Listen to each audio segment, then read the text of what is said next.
You're looking live down at Sailor Stadium, the field here on the beautiful campus of Mona Shores High School for tonight.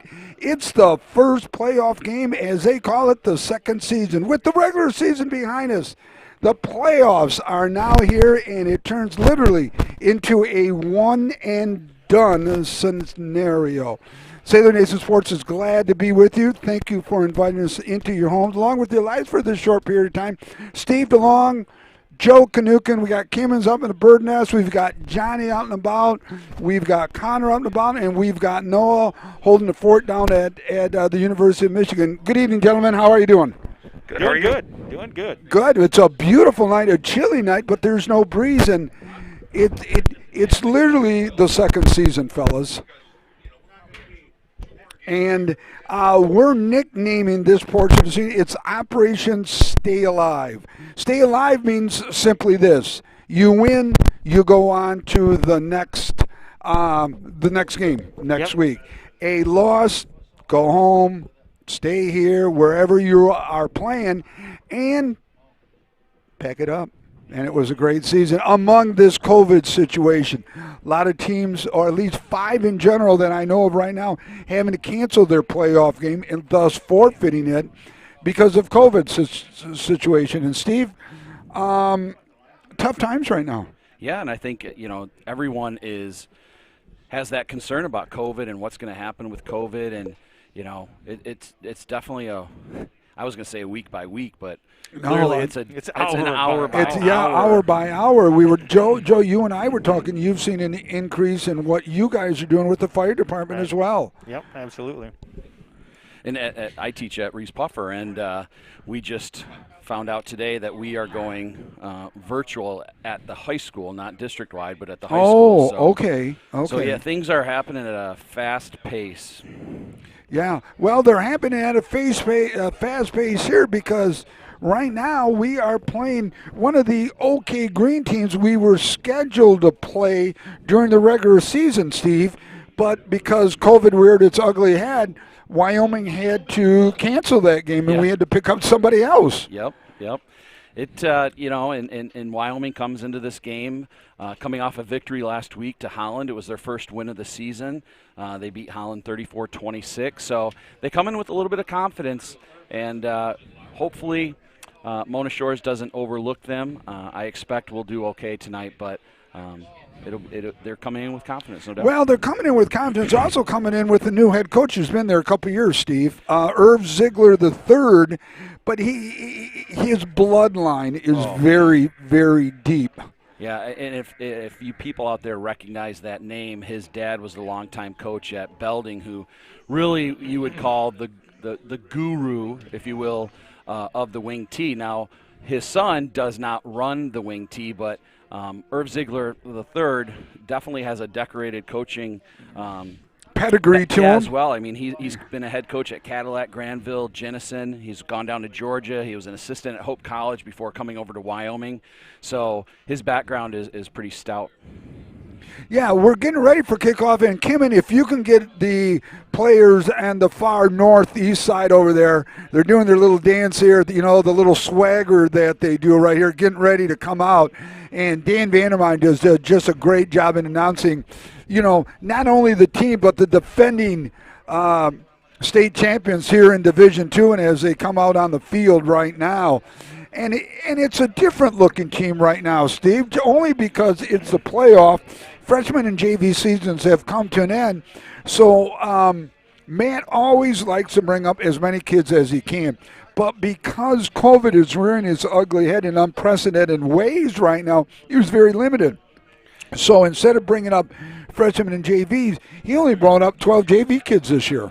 Yeah, and it's important that you bring those kids up. They get exposed. So if you go back to last year's championship run, I mean, the experience that those underclassmen gained from that long playoff run was huge and instrumental, I think, in really kickstarting the season this year. So, good that they brought up some, but obviously they couldn't bring up as many. But it'll be a great experience for those kids, one that hopefully they won't forget, because I think that good things are on the horizon for this team as well. Yeah. And not only that, but I'm Johnny Down. So now we're going to talk about the locker locker room situation. That's changed for Coach Koziak, too, as well. And coaches, limiting what coaches can be around his kids. And what practices look like. I mean, he has really done a lot of well, things. I got in some notes about that, especially with his podcast about, the numbers and stuff like that. But are we going to take a quick break right now? We're going to take a quick break for the national anthem.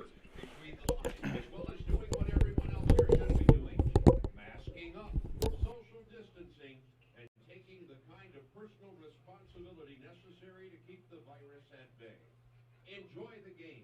Remember, nothing beats good sportsmanship, and together we can beat COVID-19. Yeah, should stagger a little bit. The front of the train's not so good.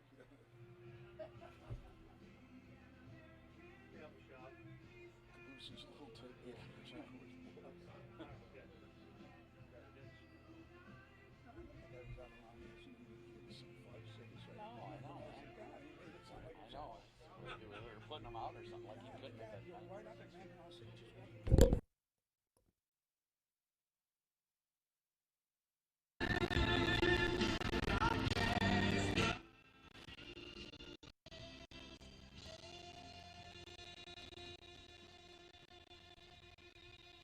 At this time, if you're not already standing, would you please do so? Gentlemen, remove your hats unless you are a service veteran. Then you may remain covered and render military honors to the flag of our nation. Kids, this is where we show mom and dad how to place the right hand over our hearts as we join the Mona Shores Pep Band as they pay tribute to this great nation and to the men and women who put their lives on the line each day to keep it that way. Our national anthem.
Tonight's game, our referee is Bob Hobart, the umpire Nick Pulaski, the headlinesman Pat Stegeman. It is chilly outside, and we're happy to have you guys here joining us from the Sailor Stadium on this chilly night here.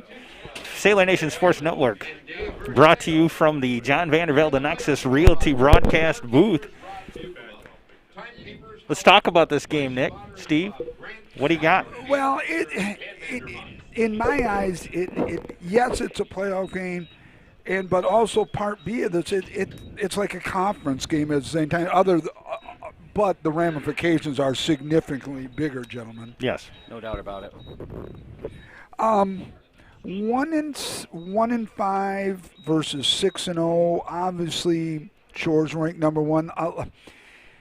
Coming off a big game, guys, and I'm going to pose this question to the both of you. Do you see a letdown maybe coming after a big game from King and a team coming in with 1-5 record?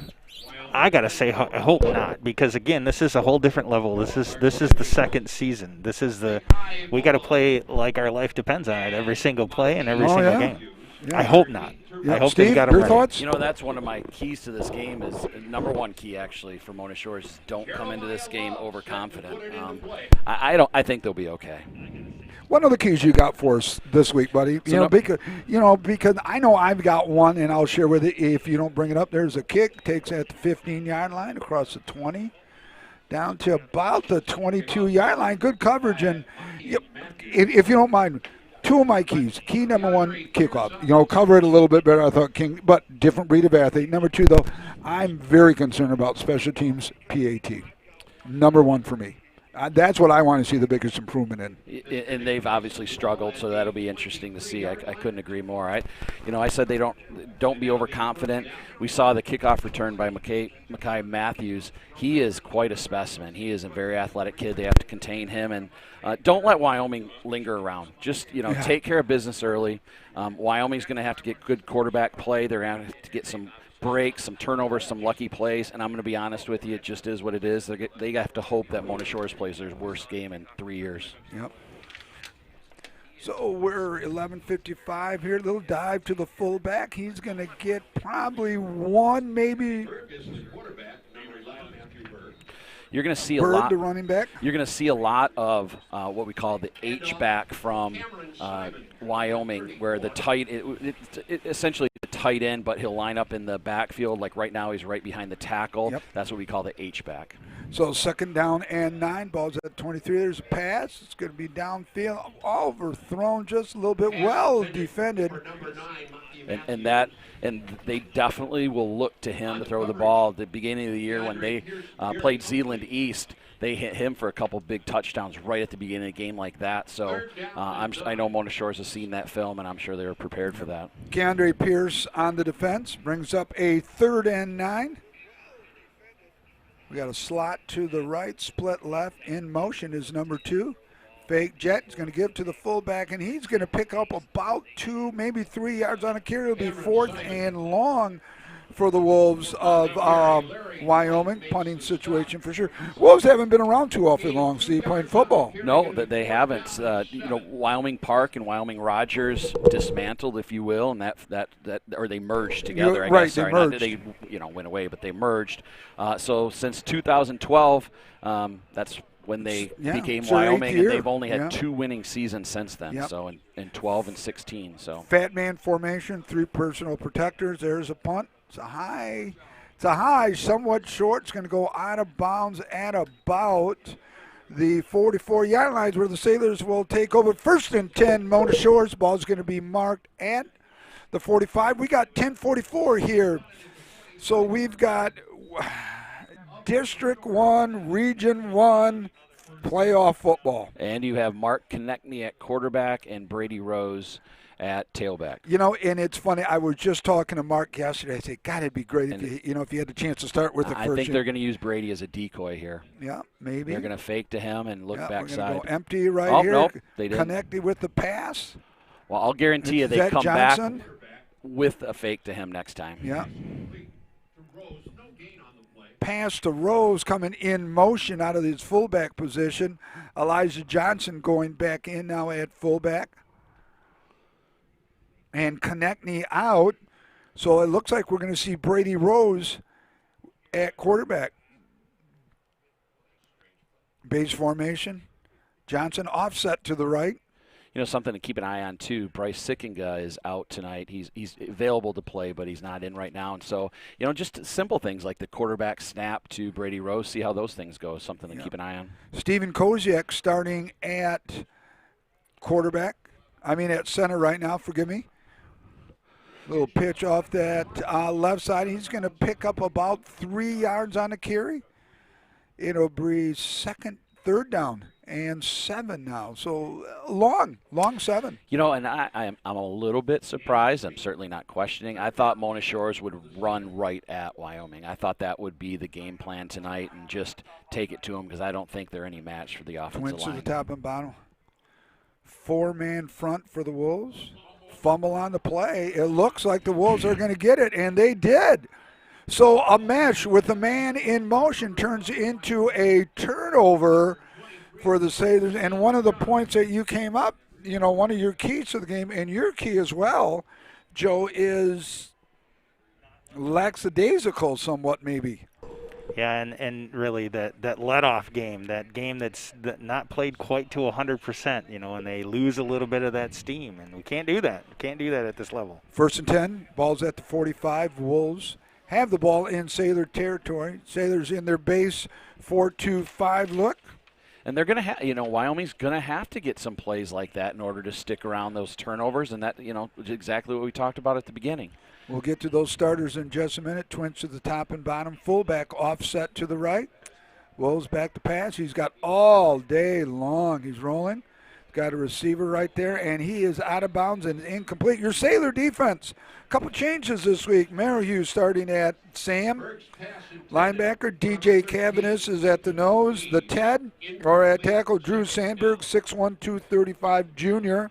Larry White starts at DN this week. Linebackers, the Will, Eliza Johnson, Mike, Jeffrey Leonardowitz, your Rover, Gary Humphreys, defensive back. They've been consistent all year. Pierce, Hamill, Rose, and Farnham.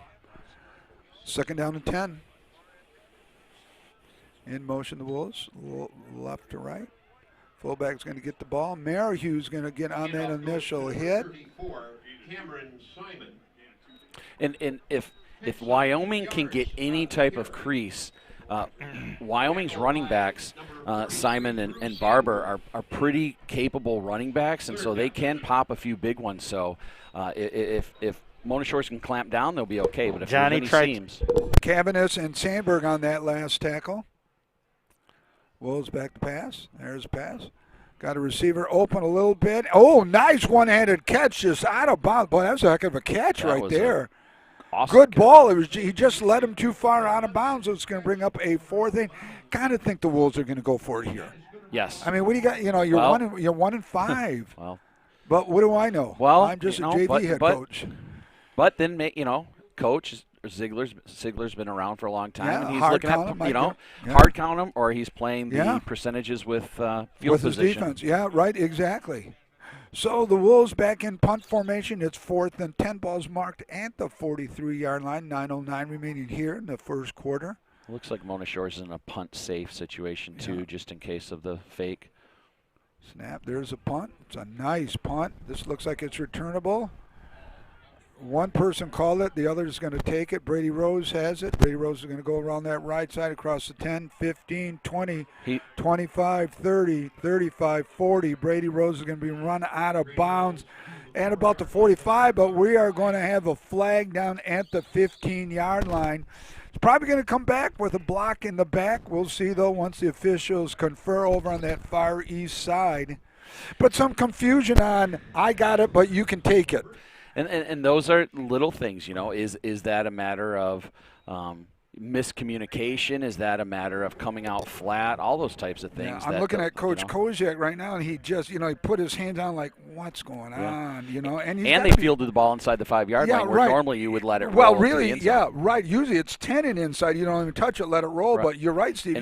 That was at the 5-yard line. And what you coach the players to do is put your heels on the 10-yard line. If that ball goes over your head, you fake catch it and let it roll into the end zone. And both Brady and Keandre looked like they were going to catch it regardless of where it was. Well, it's funny, like one looked at the other, and, Yes. and it was just not a good situation. Special teams coach will have to work on that. So it's going to be 1st and 10 after that block on the back. Ball's back at the 7-yard line. Brady Rose at quarterback. Johnson at your fullback. Offset to the left now. In motion, Pierce. Got a flag on the play right here. Procedure probably, guys, you think? We're going to see. Coming from where that is, I would think it's a procedure issue. Yeah. Procedure.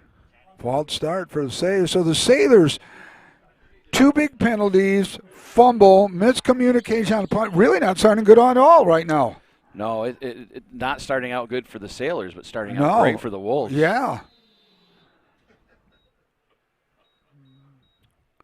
1st and 13. Ball back at the 4-yard line. Brady Rose lining up right on the goal line. Johnson getting the ball on the trap. He's going to get he'll get about 4 yards back. It'll make it 2nd down and Well, he didn't get 4 yards. So second down and about 11. Waiting for Howard Clark down there to get it in here. Yep, for second down and 11. Down to my left, the press box team. Scorekeeper Rod Bukema, timekeeper Howard Clark. The spotter is Bob Grant, and the announcer, the venerable one, Dan Vandermeide, the four amigos. Johnson carrying the ball. He's going to get past the original line of scrimmage. And credit Wyoming's defense. I mean, they came to play so far they came early to play. in the game. Yeah. Want to congratulate Coach Holdren. He was on my staff this year. He and his wife just got married, and they're expecting their first one. Congratulations, kids. Wish you nothing but all the health and happiness in your marriage, and a blessed little child coming down in about 9 months. Third down and 6. Ball's at the 12. Got the first Great down. effort by Keandre. Keandre Pierce getting the first down. So a little bit more breathing room there for the Sailors, Steve. And maybe that'll be the play that kind of gets things going. They got a first down. They got out of their end zone, deep in their end zone, and I see Carson Murray who's going in. I kind of expected that. I expected to see more tight end H-back plays tonight, and so we have a switch here, so it'll be interesting to see what Coach Farnham does. coming out, Merrihew coming in. Koziak in for Bryce Sicken. Got a little bruised up, Bryce is. So we've got Stephen Koziak running at center. We'll get to the rest of that offense in just a minute. I expect Brady to run right here. Look at you, the prognosticator that you are.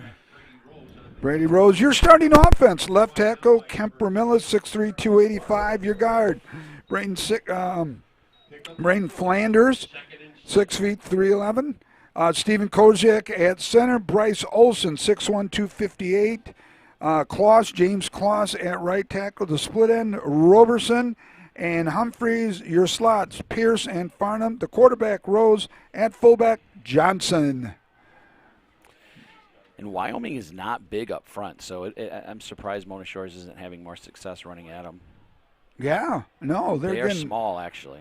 Yeah, and the 2, 3, maybe 4 yards at the most, Steve.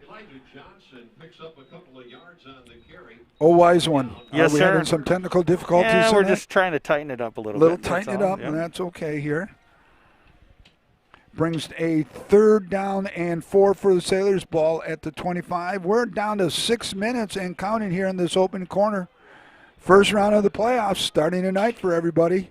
Some of the teams will be playing tomorrow. One of the teams is going to be a first down for the Sailors. One of the teams playing tomorrow, making a long trip up north, Steve, is your high school. Your old the high school that you teach at. Yes. Because this is my high school. This is your high school. You're on Reese a Buffer's traveling up to Marquette to play in the Upper Peninsula. They left today right after school, and good luck to them. Yeah, we want to wish all our conference opponents good Absolutely. luck. Absolutely. Muskegon plays tomorrow. First and 10, balls at the 36. Rose He's fake open. jet. He's open. Roberson wide open. No. Pierce was there, but Roberson was open too down the middle. When I said he was open, that's where I thought he was going. That's where I thought he was going away because Biddy, as they call him, Dimitri was wide open right away. So what happened, that was what we call a wheel route, where the outside receiver came inside and the inside receiver went outside. And what they try to do is confuse the defensive backs, and obviously it did. It just Brady overthrew. Oh, trust me, we were confused several times during the year at the JV level, too, with the wheel route. In motion, jet, fumble on the play. Boy. Rose is going to jump on it, and I'll tell you, I bet you Coach Koziak is just fit to be tied right now. Hands on his hips. By number 22, Rose. All right, we're set up in the corner of the bleachers. South side. So Rose looking at Coach Koziak to signal the play. We've got Coach Koziak, and Coach Grimm. All three coaches, we got Matt and Mike Koziak, the brothers. Coach Grimm, head 8th grade coach. All three signal in plays. One of them is the real, 2 are the dummies. Third down 15, 5 minutes counting down. Ball's at the 30. Rose back to pass. Going downfield. There's a nice ball. Wide open. It's caught. Oh, and he drops it. You couldn't really have thrown a better Gary pass than that. Humphreys on a rare drop on a well-thrown ball. Yeah, no, that was a terrific pass. Gary's our leading receiver this year with 12 catches, 276 yards, 2 touchdowns. That could have been another one. It's just some little things tonight right now. We just can't seem to get straightened out here. No, can't shake the bugs off. Fat man formation. Rose back to punt. One back there for the Wolves. Going to take a timeout. So the Wolves from Wyoming, just outside of Grand Rapids, are going to use their first timeout. And we're going to take it with them. With 4:52 remaining here in the opening quarter, you're watching District 1, Regional 1 playoff action from Mona Shores. Your score is 0-0. All the protection you need, nothing you don't. At Lake Michigan Insurance Agency, save on the insurance you need and stop paying for the insurance you don't need. Trust our experts to find the perfect amount of coverage for you, making sure you're covered when you need it and how you need it. But the savings don't stop there. We also shop over 16 insurance providers, industry leaders like Citizens and Frankenmuth Insurance, to make sure you get the highest quality coverage at the lowest possible rate. In Muskegon County, trust Ryan Rozecki to start a quote for you today. Visit Ryan at our Norton Avenue office in the Park Place Shopping Center near Goodwill and Pints and Courts Restaurant, or visit lmc.org/insurance to get started.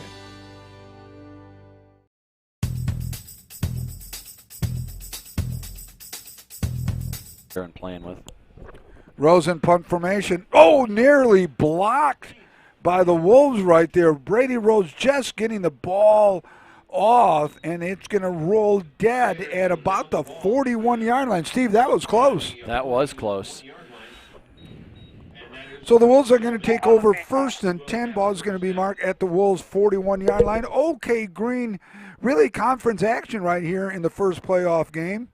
With the realignment, Wyoming joined the OK Green, Muskegon out of the black, along with Shores out of black. In fact, the black is now just a defunct color in the old conference. H-back offset to the right. Wolves back to pass. Nice little fade here.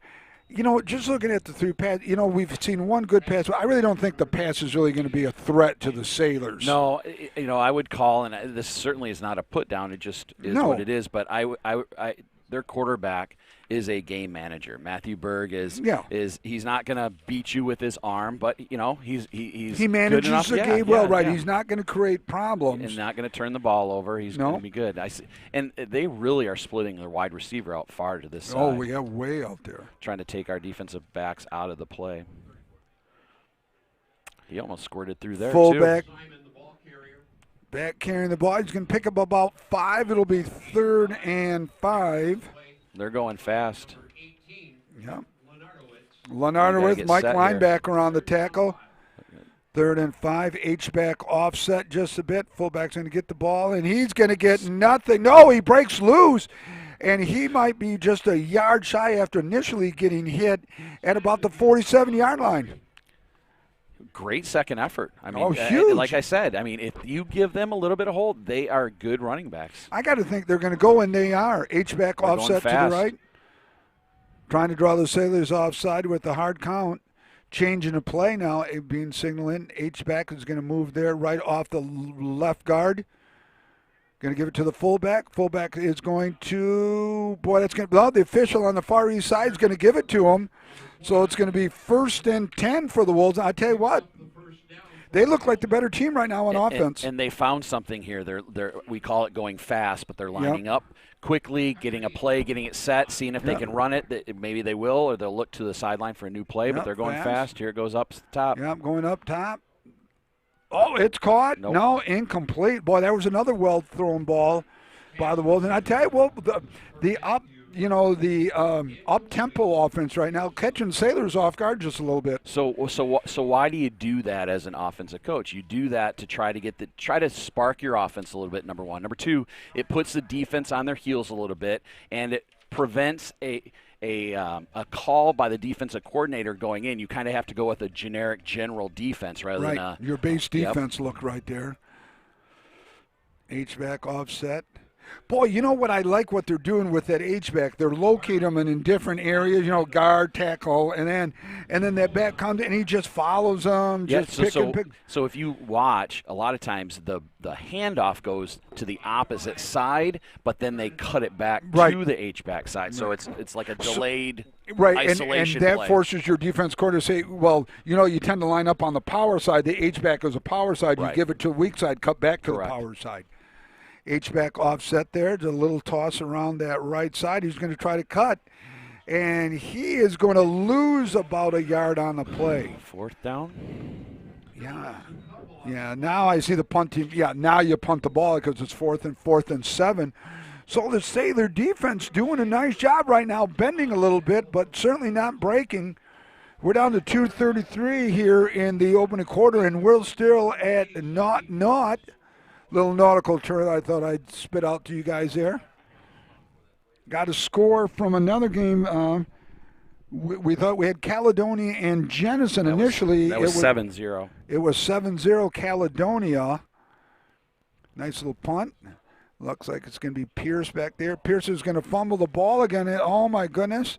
Pierce is going to get out of his end zone. He's going to break a couple tackles. Hold on to the ball.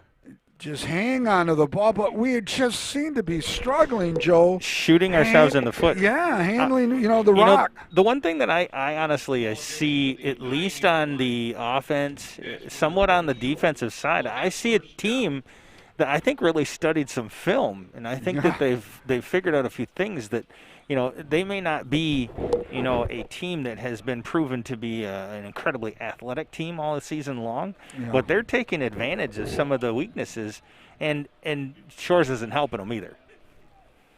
1st and 10, ball back at the 9-yard line. Twins to the top end bottom. Johnson right behind Rose, offset now to the left. Johnson's going to carry the ball on the trap. Johnson's going to get the first down all the way out to about the 25-yard line. And that's what I expected Mona Shores to do. And I think they'll probably come back to that. And here comes Carson into the game to the H-back tight end position. And I wouldn't be surprised if they take it to him right now up the middle. Coach Vargas and Coach Sikinga having a chat with their offensive linemen. Twins to the top and bottom. No, correction. It's trips to the right, H-back offset to the right. Johnson steps off to the left side right here. Johnson going to carry the ball. Johnson breaks a couple tackles. Johnson across 30, 35, 40. Oh, just run out of bounds. Look at Brady Rose going down, leading away, blocking downfield. The way that Elijah cut back all the way across the field. Brady happened to be there, and a heads-up play to kind of lead the caravan. Unfortunately, stepped out of bounds. I'm going back to what you said earlier and just recently.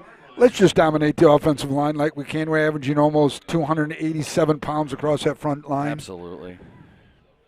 H-back offset to the right.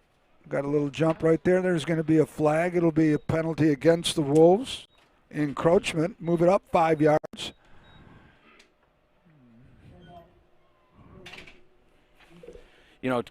Talking a little bit about turnovers, we had one earlier in the game, but for the season, Mona Shores is +7 on turnovers, which means we've recovered or intercepted 7 more than the opposition. So we have gotten 11 turnovers to giving up 4. So that's a great margin for a short season, but, those are things that help win games for sure.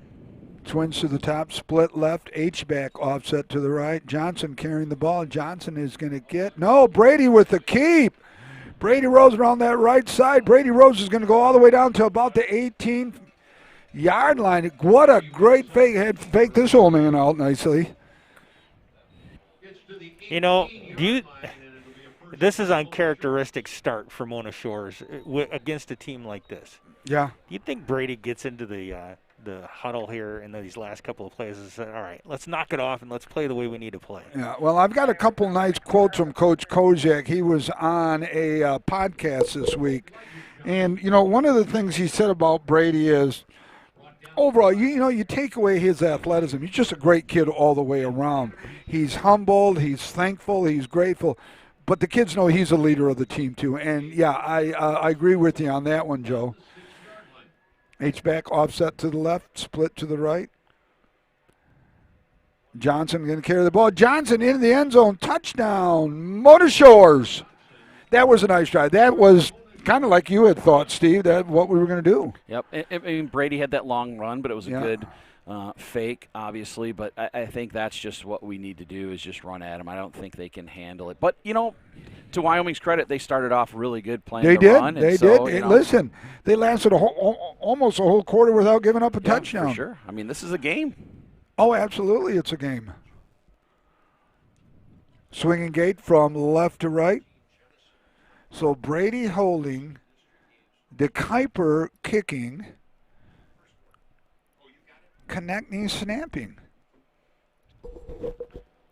Good snap. The kick is up. The kick is good. So your Sailors with 50 seconds remaining here in the opening quarter.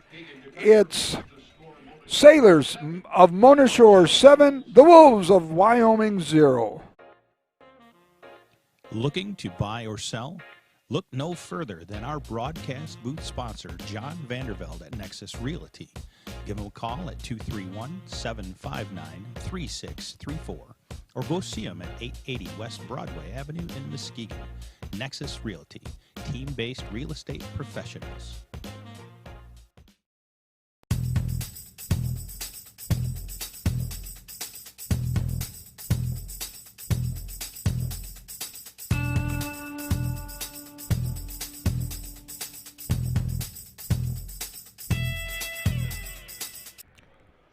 Want to welcome everyone back. Sailors on the board 7-0. Steve, you got some scores to update us with. We do. The winner of this game takes on either Forest Hills Northern or Forest Hills Central next week. So the Battle of Forest Hills, that game is still 0-0. Montague is up 30-0 over Hart. Caledonia, who's also in our district along with Jenison, they're beating Jenison 14-0. That's a little bit of a surprise to me. Muskegon Catholic's up 20-0 over Shelby. Zeeland West is up 20-0 over Ottawa Hills. And Whitehall is up 32-0 over Fruitport. Well, the Sailors are up 7-0 right here. Keegan DeKuyper getting ready to kick off. It's a low line drive. It's going to be taken at about the 15 and go out of bounds at the 16. He should have let the ball go. It would have gone out of bounds. Yep. Hey, that Jenison-Caledonia game is an interesting game because both teams are in the OK red. And Jenison is the small school in the red, kind of like you guys were back in the day. And Jenison, if you ask me, they're one of the most well-coached teams in West Michigan. Rob Zeitman, who coached with Tony and Nice, he's kind of one of those off-the-Tony tree kind of guy, coaching tree. And Matt was with them there with Tony. So, I mean, a little bit of a surprising score there. You know, it's funny that you bring up 1st and 10 balls at the 17. You bring up the Tony and Nice tree back when you and I played. Well, when I played, and mostly when you played, it was the Roger Cheverini tree. Yes. Remember, Yep. you know, Chev had. And Tony goes back to the Roger Cheverini days. So does Coach Fairfield over at Muskegon. Roger, you know, God bless him, incredible coach. Started at Monroe Monroe Catholic Central, came over to Muskegon, built a good program there, then went to Catholic and built a dynasty there that still continues. Yep. 3rd and 8, balls at the 18-yard line. We got 20 seconds remaining. So, gentlemen, the proverbial question, what do you take out of the first quarter why the lethargic start for the Sailors? The only thing I can figure is exactly what you said.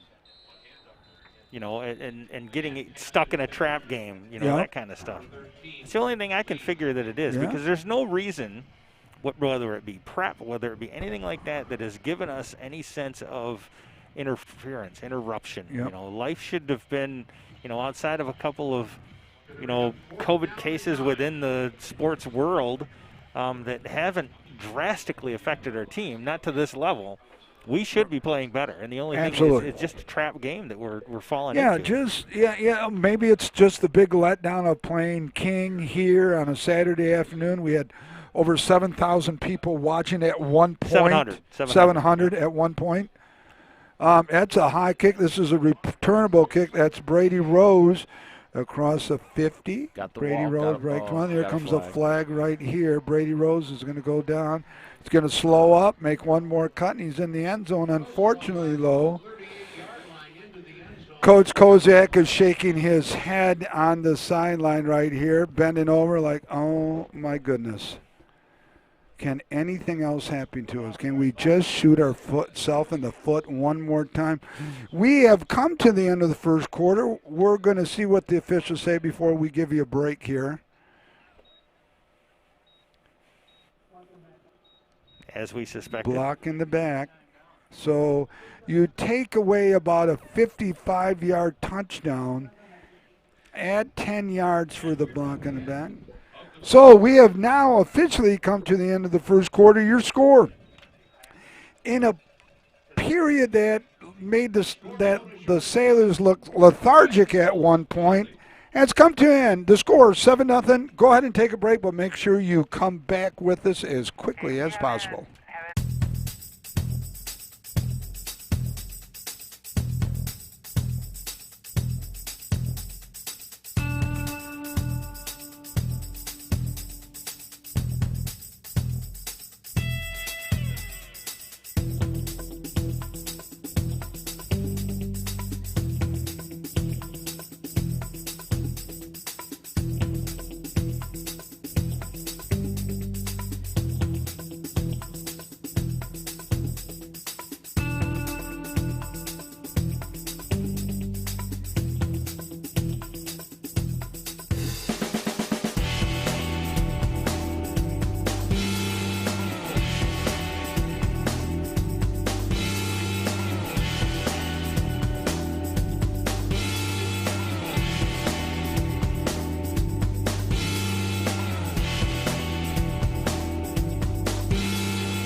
Want to welcome everybody back. Hope you had a quick break. We're glad that you're part of our lives. Glad that you're allowing us into your home or wherever and however you may be listening with us. It's going to be 1st and 10. Touchdown called back with the block in the back. We got trips right. Wing to the left. Looks like Farnham now in at fullback. Little bubble out there across that right side. He's going to break blocking. one tackle across the 50. And he's tackled it, upended at about the 35-yard line. What a terrific block by Elijah Farnham on the outside. Gary Humphreys with you the look reception. Looking at it on the Lake Michigan Insurance Instant Replay, good blocking and a good cut. Really, it's a combination of both of those that got him up to that. Fantastic work. Mona Shore's going fast here, too.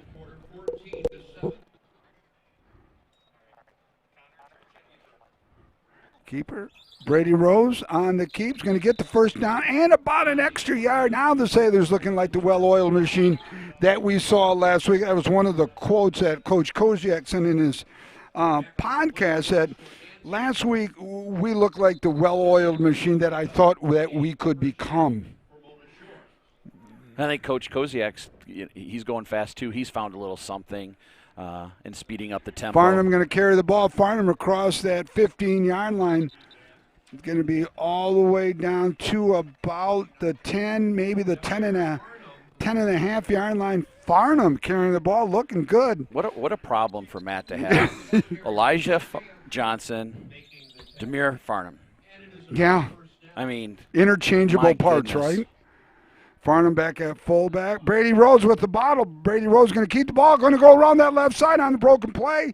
He'll get about 2, maybe 3 yards, but again, a bobble by Rose.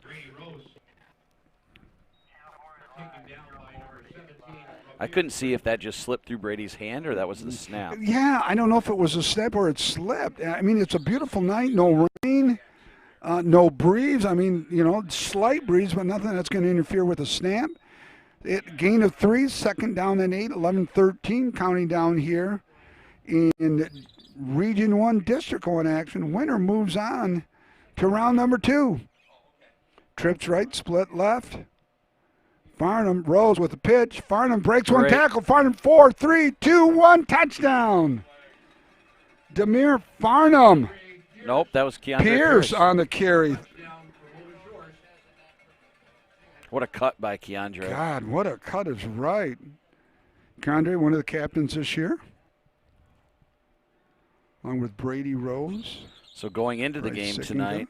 tonight, Keegan was 30 for 36 on extra points. He made his first one, so 31 of 37. Let's hopefully he makes it 32 of 38.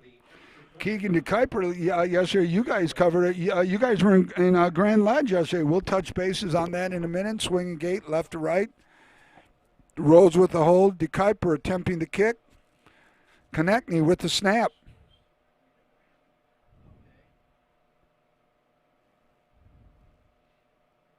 Great snap. Good hold. All Great right. kick. Hey, 2 for 2. 2 for 2 Yeah, tonight, baby. How about that, huh? So, with 11:07 remaining here in the first half, Sailors up 14-0. We're going to take a quick one. You can take it with us, but please come on back.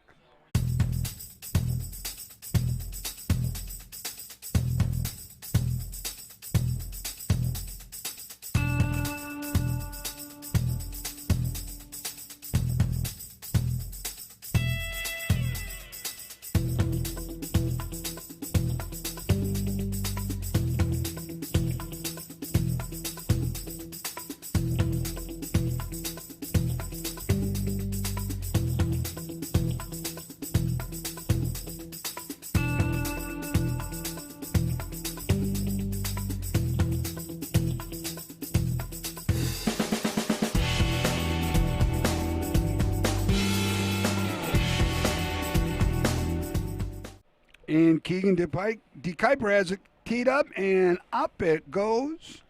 Wolves going to take it at about the 8-yard line, across 15, 20, and about the 22-yard line right there. It's tiptoeing a little bit through the hole a little bit. Didn't really hit that dancing very hard, there, but yeah. we talked about soccer last night. We'll talk about that more down the road, but Yeah. I had a chance to just quickly talk to Keegan DeKuyper, and obviously he's a huge part of the soccer team and making to the regional finals. And I'm like, hey, how you doing today? He's like, I'm okay. I'm like, hey, now you got to flip the switch, man, because now you're on to, you got to kind of put the soccer behind you because now we're on to football. He's, yep. He said, our goal is to win the state championship. So yeah, it's just trying to put things behind him and put him in perspective. What a great kid, too. 4-2-5 defense for defensive coordinator Dave Check. Slant across the middle. Very catchable ball. Just goes in and out of the receiver's hand. He was open there for a little bit, Steve. He catches that. Yeah, He's getting some real estate. They've had a couple opportunities. The one down the sideline, he caught one-handed. That one right there, they've had some opportunities to hit the receivers. They just haven't connected yet. Coach Koziak said, and I'll get to that in a minute, 2nd down 10, ball at the 22. Fullback going to carry the ball. No, the quarterback keeps it along that right side. He's going to be tackled there Matthew Berg on the carry. by number 6, Hamill on the tackle.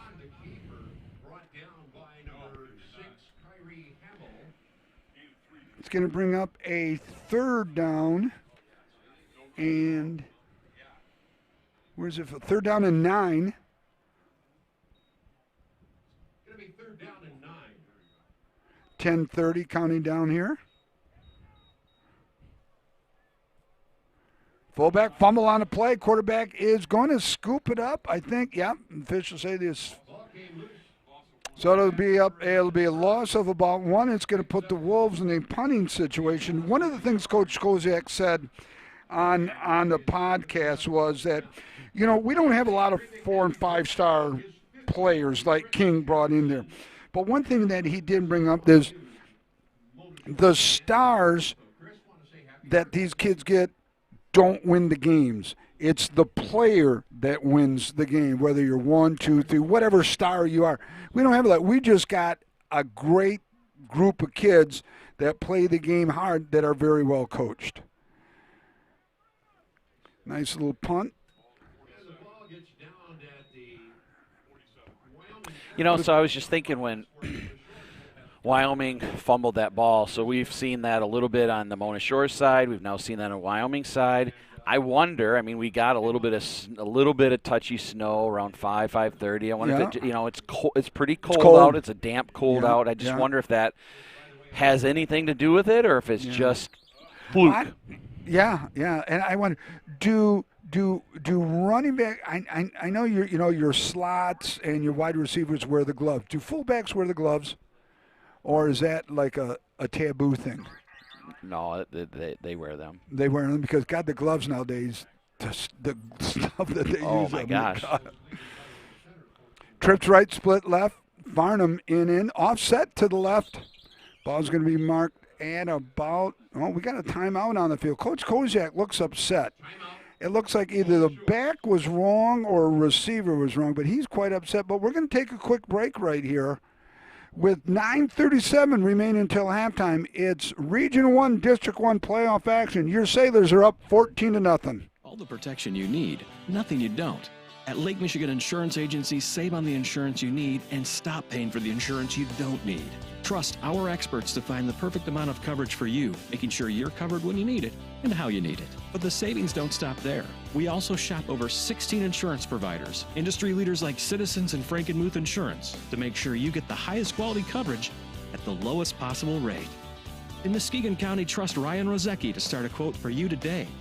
Visit Ryan at our Norton Avenue office in the Park Place Shopping Center near Goodwill and Pints and Courts Restaurant, or visit lmc.org/insurance to get started.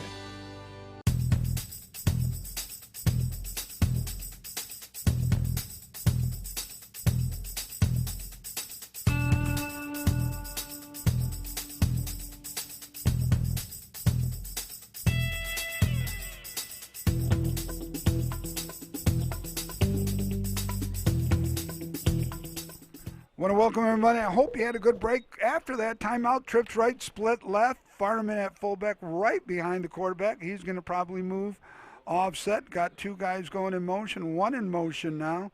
Going to turn into the quad look. There's going to be a flag. And there's the pass. And nearly intercepted. So that was just basically an ugly-looking play all the way around because we had two guys. What's most frustrating for me is it's just coming off a timeout, though. It's just coming off a timeout. Yeah, what happened was they were going to move the running back to the side, and they were going to run motion, but they wanted the running back to move and set first before they ran the motion across, and they both moved at the same time, so I missed who the receiver was, but then he just kept in motion to try to keep that. But without getting the penalty exactly. It was too late. But it's frustrating. How does that happen after a timeout, though, Steve? So it's going to be 1st and 15. Ball's back at the 48. Base formation. Farnham offset to your left. Farnham's going to get the ball. No, Rose will keep the ball. Break one tackle. Gain the 5 yards plus 2 extras. So a gain of about 7 on it. Sailors on that far east side here at Sailor Stadium. Hurry up offense now.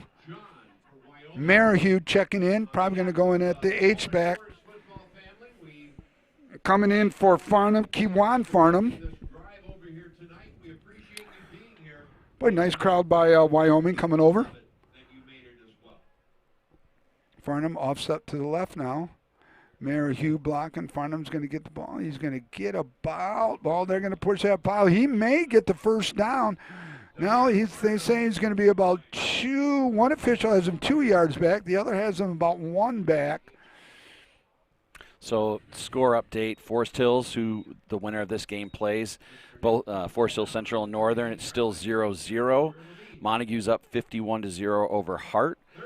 Caledonia's beating Jenison 14-7, and they're also in our district. Muskegon Catholic 20-0. Lowell is up 21-14. That's another 2 teams in our district over Byron Center. Whitehall's 32-8 over Fruitport. Wow. Montague and Hart's in a tough situation. New coach this year. Can we stay here and just chat? Yeah. You know, Hart's in a tough situation. The coach was forced to resign because of COVID and some things going on with the job that he thought that football was going to be in the spring, so he knew he couldn't and coach with in the his spring. job situation, he couldn't do it. We know that Reese Puffer's on the road up in Marquette. Just talked to Coach Ugansky prior to our broadcast, and Jeff was kind enough to pick it up as he was driving up. They're going to spend the night.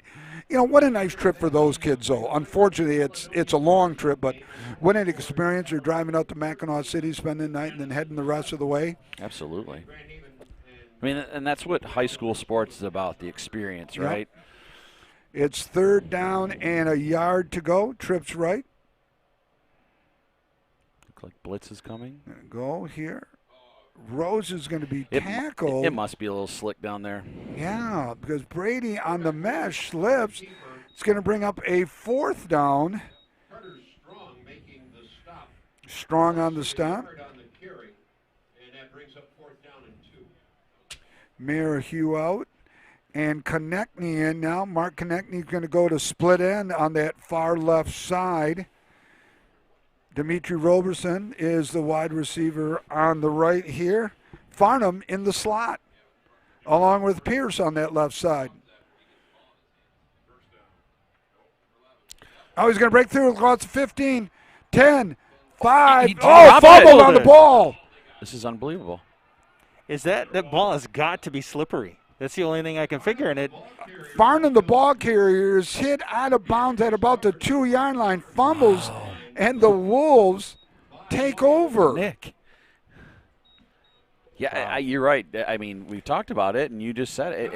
It's got to be. He was literally just going, and it squirted out of his hands. It's mind-boggling. It's baffling. It's Joe, baffling. that's a perfect word. It is baffling. This is it's so baffling. uncharacteristic. God, you just stole my. It is so uncharacteristic of the Sailors.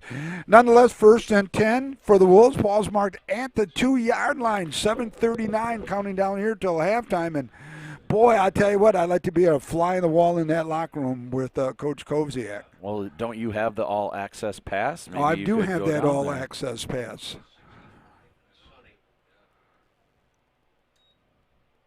If it was pass, nice ball right there. Got a receiver. That's Oldsman, and it's caught. Finally, a nice connection on that nice ball. That's Matthews. That's we that's talked good. about it. The That was kid one of that the you- keys. Contain him, which they have until just now, and they're going fast again. Wolves lining up. Credit Wyoming for playing tough. Boy, I'll tell you what, they haven't quit. Nice little dive there. He's going to pick up about 4 yards on the carry. If it wasn't a COVID situation, I'd be in that locker room. Or you would be in that locker room. One of us would be in there. I'm just not going to go in there being exposed that, we can't. DJ Cavanis on the tackle. Boy, I tell you what, little slant there. Receiver falls down. Yeah, it's got to be slippery. So I mentioned this earlier in the first quarter, but so Wyoming splits their wideouts way far to the sideline, close to the sideline. There's only 2 things they can do from that position, really. 3, they can run a slant, which is the most likely, or they're splitting them out so far because they want to take a defender away from the play. Right. So right now, I mean, he's past the numbers. My guess is this He's is on the going to be bottom side a of it. run. I doubt it's going to be a long pass unless he's running a slant. Wolves, a little pass. Going to be caught for the 1st down. Just a little out pattern right there. So Matthews has been quiet, and all of a sudden this drive, he's come alive here. Yeah. A couple good passes, too. That's a really good point that you brought about this receiver here on the far west side. Yeah, right. There's basically 2 things he can do as far as receiving the ball. He's either going to do a fly pattern or slant. Mm-hmm. The 3rd thing is just, he's just bringing a kid out of there, and they're going to do something or just get rid of one person. I've been kind of looking more at what we've been doing here on the technical side for trying to Sure, shoot yeah, some what's of this going on, stuff in. buddy? Have you noticed, and I don't know if you guys pointed this out, maybe I didn't catch it, that the officials are not touching the ball? Oh, yeah. Now, that's been an all-year thing. Has it been? Yes, it has, because of COVID. Yeah, okay. During the official would tell us during our JV game. He caught it. He caught it as well, yeah. Just to avoid contact because of COVID, Joe. Look at what you learned today about. I love learning new stuff. Yes, you do. Boy, it's a Great nice catch. little drive right here. Great catch. It's the Matthews show right now. Yes, it is. Little toss around that left side. Oh, he shouldn't have cut it back in. He had some real estate over here on that side. I can't imagine that they're not going to go back to Matthews. I mean, they've proven we can't defend him yet. And as an offensive coordinator, you want to go to the hot guy. I want Kimmin. He's coming off the field now. Yeah. When Kimmin gets a break, I want Kimmin to pan down to the Sailors sideline and compare them later on to the Wyoming. I want people to notice what Shores is doing. That I've noticed. A little slant along that side. He's caught. He breaks one defender. He's going to be tackled down at about the 5-yard line. Again, there's that slant that you talked about, Steve. Yeah, it's great catch, great throw. We slipped again, and They're on the 5. Tackled by Brady Rose. 6-yard line. First and goal for the Wolves. First and goal for the Wolves down at the 6-yard line. We're 6:03 counting down till halftime. And Coach Check's defense is going to be tested right here for these next 4 downs. Fullback's going to carry the ball. He's going to run right into the heart of that defense, led by DJ Cavanis, Drew Strandberg, the ends, Larry White, and Carson Marahue. I am going to be totally shocked if they don't go to Matthews in the next 2 plays. Yeah. If they don't, I guess I'd just be surprised. You'll just be totally surprised. Remember, you threw that word totally in. Completely, totally. Completely. There's Oh, a fumbled snap. That may have come to might have been the best thing that could have happened, but it screwed up the defensive look. Everybody got caught looking at the ball. He scoops it up and goes down to about the 1.5 yard line. Man, just a strange game so far. Oh, extremely. Double tight end look. One tight end, H back. No, he's going to be down to about the 1 yard line, so it's going to be 4th down. They're going to go to your boy now? You go to your boy? They're going to call timeout. Well, that's a good timeout right here. Absolutely. They're going to call timeout, get exactly the formation, alignment, all on the same page, and that's good because Coach Check will be able to get out there and cover talk some to the points kids. too. That defense tonight, some changes. You got Marahue, Cavanis, Sandberg, and White up front. Linebackers, Humphreys, Larnardowitz, and Johnson. Defensive backs, they've been there all year long. Pierce, Hamill, Rose, and Farnham. You know, one of the things that Coach Kozak, and it was a lengthy podcast, I enjoyed looking at it today, was his goal right now is, and it's been that goal all year, is let's just get better each and every day.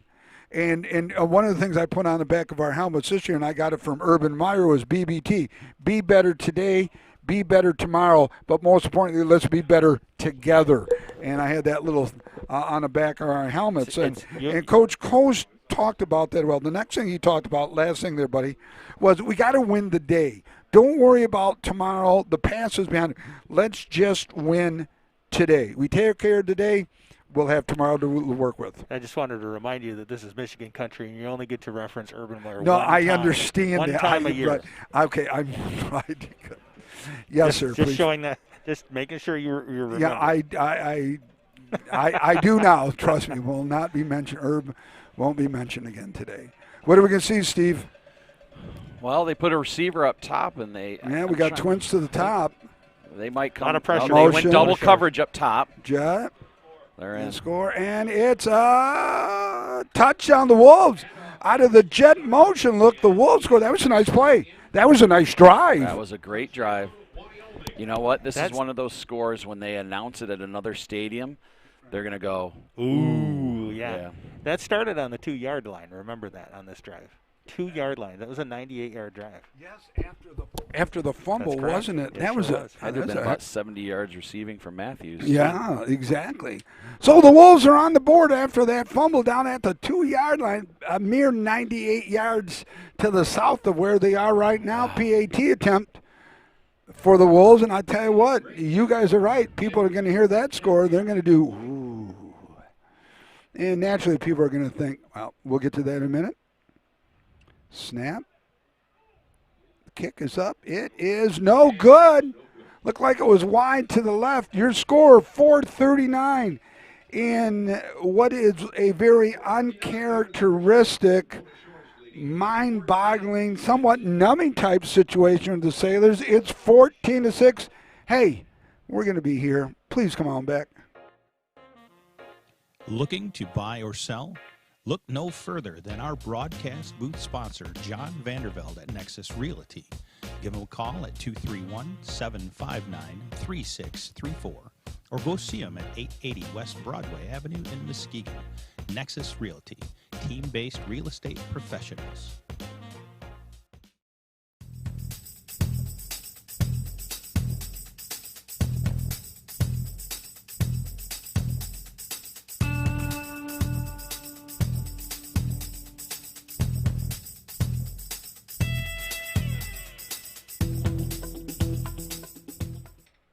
Kaylee Graycheck, Dan Vandermine was correcting me, is a young lady on the team. Congratulations to her for making the team and being part of it. Are deep for Mona Shores. I'd love to see a big return right here. That would be beautiful. Yeah. Low little squib. Taking time to get down there. It's going to be taken. It's going to break through. No! Just tackled across the 40 down to about the 41 line. So, Kimmy, if you can get a quick look down there at the Sailor sideline. One thing I want you to notice, our sideline compares, look at the social distancing going on. Coach Koziak is hypersensitive right now about COVID, and I'll go over some things in the locker room, coaches, etc. But look at, for the most part, social distancing on the sideline, because somebody comes down, we've got to do something about it. 1st and 10, balls at the 41, base formation, swings to the top and bottom. Farnham in at fullback still. And that's been one of our most successful plays all year long, is the spin trap. Yeah, just a trap. You know, Steve, you brought up a good point here back in the first quarter. What a tough decision for Coach Koziak next year. Johnson, Farnham, Johnson. Right now, I got to say that, boy, either one of them can start. But with Johnson doing more fullback, more linebacker stuff, I think Farnham might get, maybe, speculating here. Break through along that left side, and he's going to get the first down and a bunch of extra real estate along that It's a far good east problem side. to have. Oh, it's a great problem to have. Yard line of Wyoming and a Mona Shores first down. It's going to be a first down, Mona Shores, 3:55. Counting down, ball's going to be marked and about the 30, right at the 35-yard line. Got a big game Saturday. Michigan State, boy. Paul Bunyan. Yeah, the old Paul Bunyan trophy. Coach Long, where is that game being played at? University of Michigan. Yeah, at the big house. Oh, there's a floater right there. That was not a well-thrown ball. Nope, floated a little bit too high. Pass intended for Jerry Humphrey, incomplete. Pass was intended for Humphrey. But no spectators, all right? No, No. Still no spectators. Just the cutouts of the fans that we talked about. I think Joe said Noah got a cutout, and he's going to be in the stadium and a cutout. But no, Big Ten's not allowing fans except for immediate family, I believe. Yeah, because that's what I saw at the Minnesota game. Yeah. There were some families there. Again, Twins to top and bottom, 2nd down and 10. Balls at the 35. Johnson in at fullback offset. Brady's going to carry the ball. Brady's going to break a couple tackles. Brady's into the secondary. Brady's down to the 10. 5. Brady Rose is out of bounds at about the 2-yard line. Great now run, 3-yard but poor line. tackling there. Great run, poor tackling. Great run. Good call by Coach Koziak and his staff.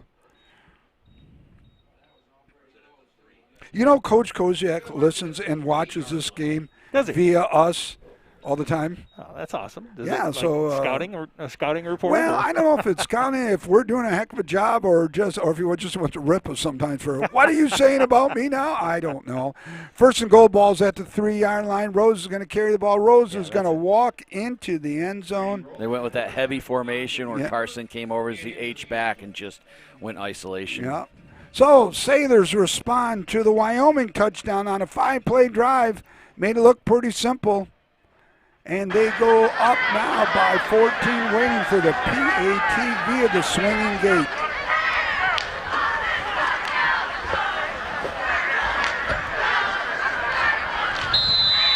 Rose claps his hands. The boys move over. Rose a holder. DeKuyper the kicker. Konechny with the snap. Nice snap. Ooh, that's close. Oh, so close, but it hits crossbar. Wow. So with 3:21 remaining here till halftime, Sailors up by 14. It's 20-6. Why don't you take a quick one? We're going to take one here, and we will be right back in 1 minute.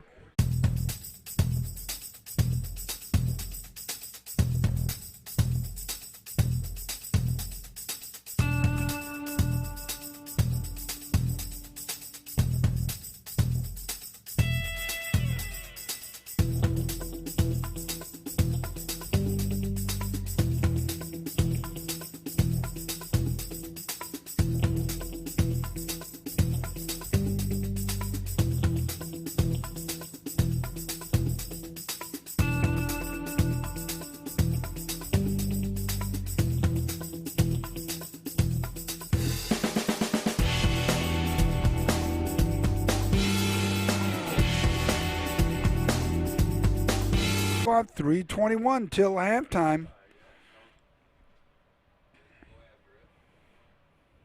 Boy, that's a nice-looking boot. It's going to be taken down at about the 8-yard line. Across the 15, 20.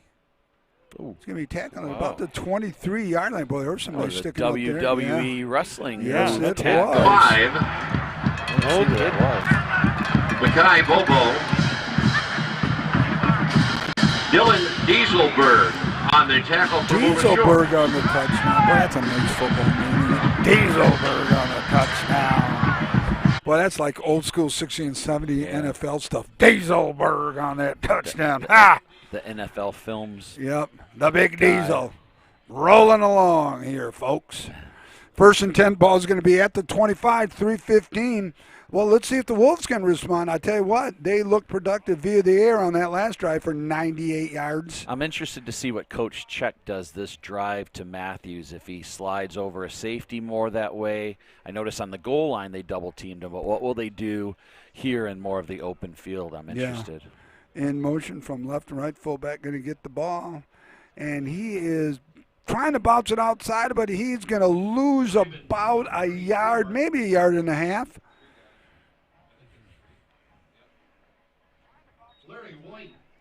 Larry White, the senior, on the tackle.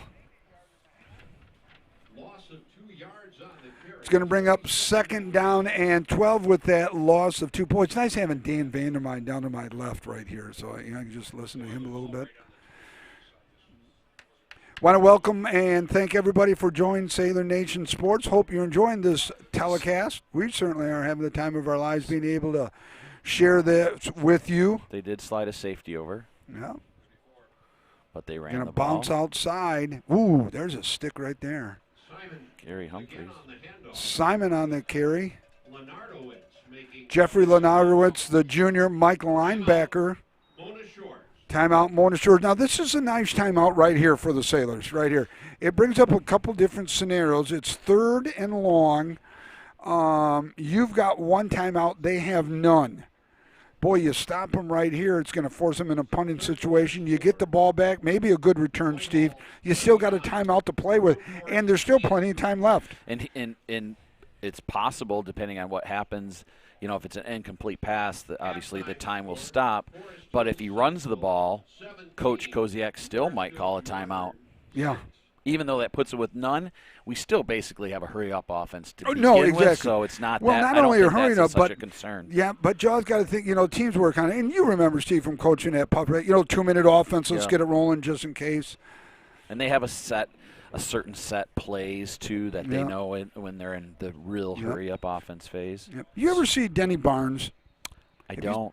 I saw him. He was him up at Montague for a while. Well, he was there last year because we played him in a game that got canceled. And Denny Barnes, the old Reese Puffer football coach. Right.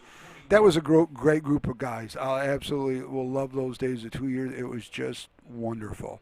So it's Connor down there. He's got us on the screen. What's up, Connor? All right, twins to the top and bottom. Well, it's really an H-back off to the right. We got motion from left to right. It's going to be like a little slant. Got a pass right down. He's open. He's going to say he caught it. Wow, 1 foot in. Boy, Wow. Great catch. Great ball. Great ball. I'm interested to see if he was in bounds here on this replay. I think he was, but. Fullback right behind the quarterback. Fullback's going to get the ball straight ahead, dive right there, and he's not going to get anything. He'll get back literally to that line of scrimmage. And tell you, that interior of that Sailor defense is as stout as it can be. Merrick, Cavanagh, Sandberg, and White are just playing lights out tonight. And you got to think that DJ Cavanagh is going to be up for all conference, I would think, having 13 tackles a couple weeks ago. He's been steady all year long. It's interesting. So Wyoming's big plays, they've been throwing the ball up. I don't want to be so generic as saying that, but that's what they've been doing, and they've been coming down with the ball. Yeah, it's not like it's, pinpoint laser guided missiles or anything, but, they just make plays, and the ball's just close enough where they can make plays, Steve, and that's a great point. Good play by Keandre Pierce on that one, though. So it's going to bring up a 3rd and down. And last year, Steve, this Coach Kozak and the kids did this money down right here. And they're bringing out. So this is a money down right here. And it came into play. Joe and I, we were doing the game at Forest Hill Central. We just couldn't stop Forest Hill Central on that 3rd down situation. Came down to that 3rd down every single time. Yep, and we ended up losing that game a couple years ago. 127 counting down here till halftime. Sailors up 20-6. H-back offset to the left. Quarterback's back to pass here. Nice ball right there. It's going to go out of bounds. So what Coach Check has done is he's taken the safeties who would normally play closer to the middle of the field, and he has widened them out because they're throwing this fade route, go route, and so the safety is still in position to take away the slant pass, but he's also there in order to get to the long ball too. Right. So it brings up 4th and 10, 122 countdown. Sailors with 1 timeout, and the Wolves have none. For you football aficionados knows at home, that would be a cover 2 look. Yes. Versus the proverbial cover 3 look. Yes. Or cover Timeout 1. Montessori. So it's going to be time. Well, now this is unusual. Can we stay here a minute? Yeah, let's stay here. Yeah, so why? I'm going to go to you first. Why the timeout here? Well, there's a lot riding here. Obviously, you got 122 left, and you should be up probably double what you have right now, at least what the anticipation is. So I think what they're going to do is there's been a lot of fumbles. Let's make sure that he's going to tell them it's ball safety, it's ball control, it's making sure that it's held solid. And we got to get good field position because I think he wants one more score before we go into half. Oh, without a question. I agree with that. And we get the ball in the second half because we won and deferred. Okay. So I think that he's just relaxing everybody. You can't take the timeouts with you into the locker room you anyway. can't. But I'll give my point. Where you? I'm going to make a bold statement here. Okay. Of all the things that Brady Rose is and everything that he means to the team, I personally think the best part of his game, and this is, I know, is his punt return. Yeah, agreed. I've seen him return more punts for touchdowns. No, agreed. It is unbelievable what he does. So, you know what? That could be also the thinking, too. Well, we're going to find out. They punted away from him. No, we're not. Yeah. And I don't blame him. I do the same thing, too. No. Yeah. See, I don't think I would have used that timeout there. Now I got 1:17. I've got no timeouts left. We know what Brady can do. All right, you work on that. I think I would have saved that till now and come up maybe with a gap or something else. But Brady Rose doesn't need that timeout, quite honestly. No, I don't think Brady needs that timeout either. Need it. I mean, it's all natural unless you set up in. I didn't see any time. They've never really had a true setup return with doing a wall and stuff like Gary Mast used to do at Reese Puffer. God, I got burned a couple of times by Gary doing that. Little dump pass along that left side. That's Farnham. Farnham's going to get the first down. And so now here, do you spike the ball quick? Do you continue to go on? This will be interesting. So they got this or do you use your sideline? And the clock stops so the chains can move. Right, so exactly. The Call clock the play. doesn't start until the chains get set. So right, now the and so they're all lined up right now. There they go. He's open. He's going downfield. Go, Gary. Roberson, just off the outstretched arms of Gary Humphreys. So that's going to stop the clock, though. Flag. Oh, it's probably going to be a hold, huh?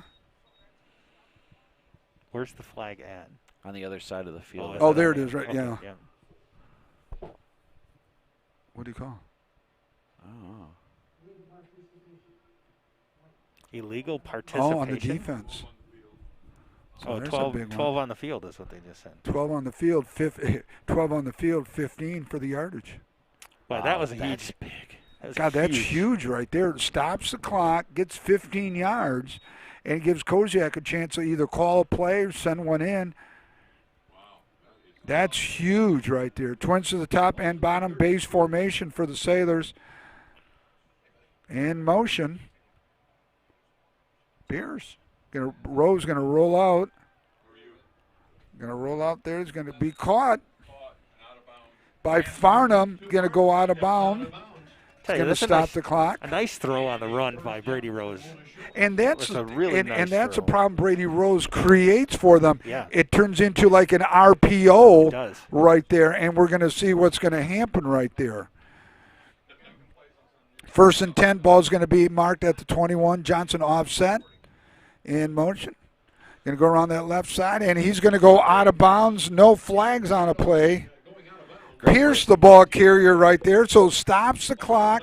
Lots of time, 50 Lots seconds. of time still remaining for the Sailors to get this. It's going to bring up a second down in about 7. 50 seconds remaining. Ball on the far west edge here at Sailor Stadium. Johnson right behind the quarterback, twins to the top and bottom. In motion, Johnson. Rose on the pitch. Beautiful pitch. Pierce on the carry, run out of bounds, and this is good clock management, number one, utilizing the whole field, but at the sidelines because you are now out of timeouts as well. Yep, and that's why I say taking that, if they would have kicked it to Brady Rose, I think that was an opportunity to set him down. We got 122 left. Yeah. Brady Rose is he's magnificently managing methodically moving down the field right and it's now. It's a situation he's comfortable with. Yeah, right, exactly. It's not like, this is no big deal to Brady. Right. But that was a good stick right there. Yeah, that was a big stick right there. Pierce just getting leveled right there. Logan Logan Baltimore on the stop. There's a flag, thank goodness, because it's going to stop the clock. Coach Koziak can hurry up and line up his kids. Looks like it's going to be against Mona Shores the way the official is looking to the north right here. But I could be wrong. He's got the ball in his hand. 41 seconds left in the half. Still plenty of time. So it's a 5-yarder. We're going to illegal shift and set. It's going to bring second down. Penalty is going to be declined.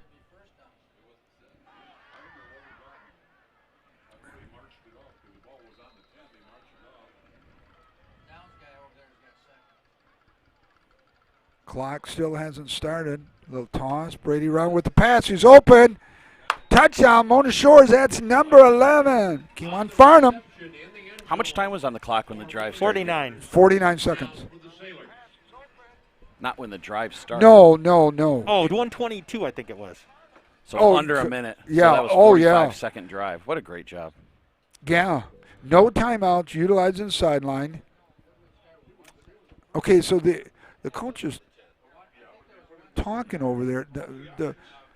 The penalty and the yardage, but they declined it. I don't understand all that right there.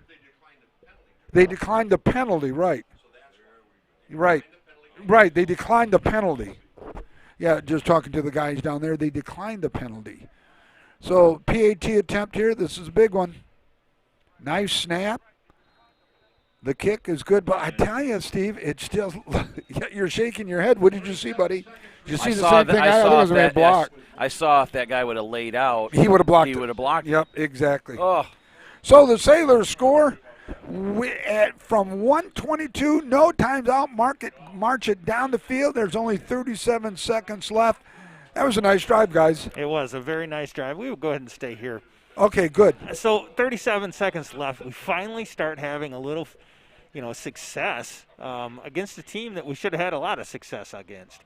What do you think? Again, it looks more like they're settling down than anything. Do you think they're finding out that this is the reality of a playoff round one, and they're playing their game? Is that what we're seeing, or what? What was the difference between now and then?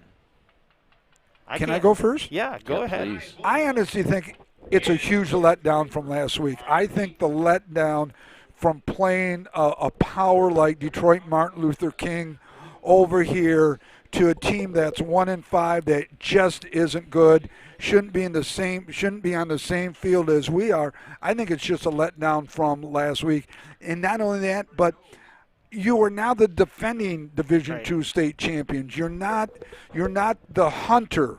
You are now being hunted by every school in Division II. And like Nick Saban said, we're going to see this receiver. Boy, look at this nice little run right here. Going to use up a lot of time, though. And just like Nick Saban said on the show, and I've used this a couple times, he was talking to Bill Belichick about it. But once you climb to the top of the mountain, you become the mountain, and everybody's going to be climbing after you. And I think it's a boatload of pressure. I Not think only it is that, too. but every prognosticator in the state has crowned us Division II state champions already, and we hadn't even played a game yet. Steve, your thoughts? Well, I'll go back after this play Yeah, here. okay. Yeah, I chatted pretty much here. Okay, that's probably going to be a drive that may end the half right here. I've said it 2 or 3 times this year. These are 15, 16, 17-year-old kids, and to expect them to always practice the same way, to come out with the same intensity, Wyoming versus Martin Luther King. Oh, You know, nearly it's intercepted just, right there. You know, it's just unreasonable to think that they're going to put in practice. As much as you want to think as a coach that that's what they're going to do, in reality, it's not what happened. So No. do I think it was somewhat of a letdown? Yes. Do I think they probably didn't prepare as much mentally, probably, as much as they did for King? Yeah, Probably probably. not. Yep, I agree. Yeah, I think we're all right. You know, I think we take a little bit from you, a little bit from me. You lump it all together, we're basically all on the same page. It's, you know, it hasn't been the best half of the year. It's been really a horrible half, to be honest with you. However, it is still 27 to 6. It's still 27-6. Are we gonna take a break? Yeah, we're going to take a break. We'll come back after halftime. That sounds like a plan. So everybody, hey, enjoy your break. You got about 15 minutes. We'll be back with about a minute left before. We got North Shores police officers up here warming up a little bit, and we're going to take a break. So enjoy your break. My daughter just came up here, Angelina. So for Kimmin, Joe, Steve, and Connor, enjoy your break, everyone. Thank you so very much.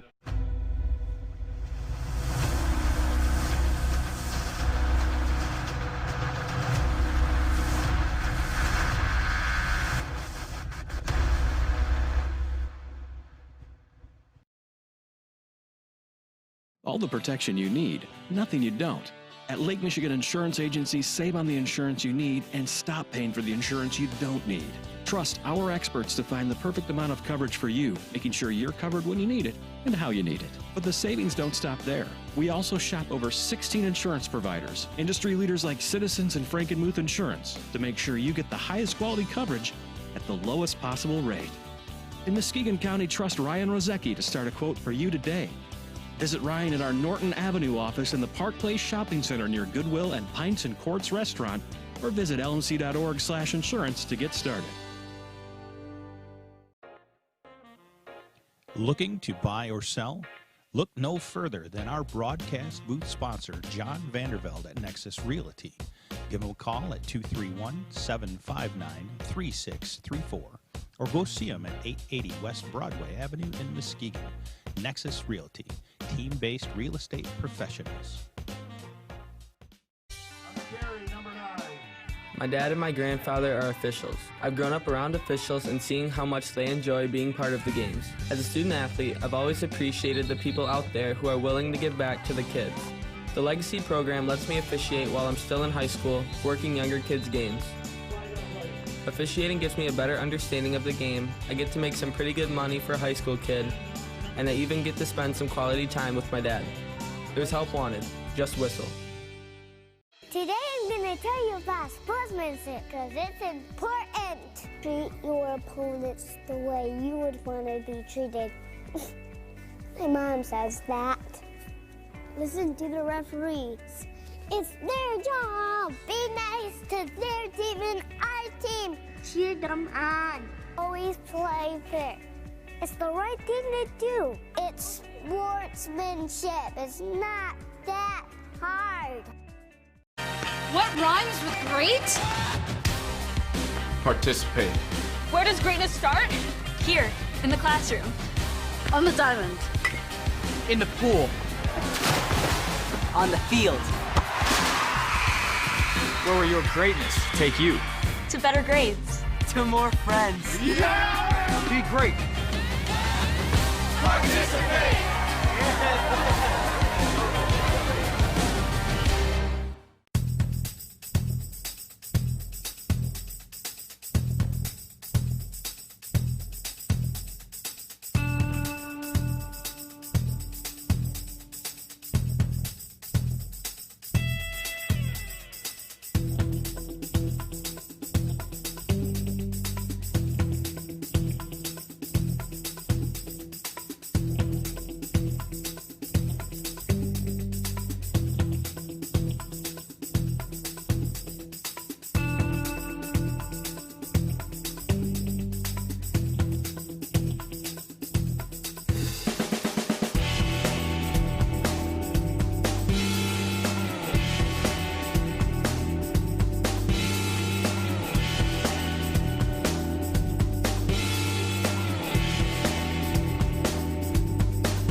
Operation Stay Alive is well and sound. We are here at Saylor Stadium. We're at Region 1, District 1 playoff game. It's one or done, the second season underway. And, Steve, you got some stats for me, buddy. Yeah, we do. So the first half, Mona Shores had 29 rushes for 266 yards. Johnson led the way with 8 carries for 80 yards and a touchdown. And Brady Rose had 10 carries for 76 yards and a touchdown.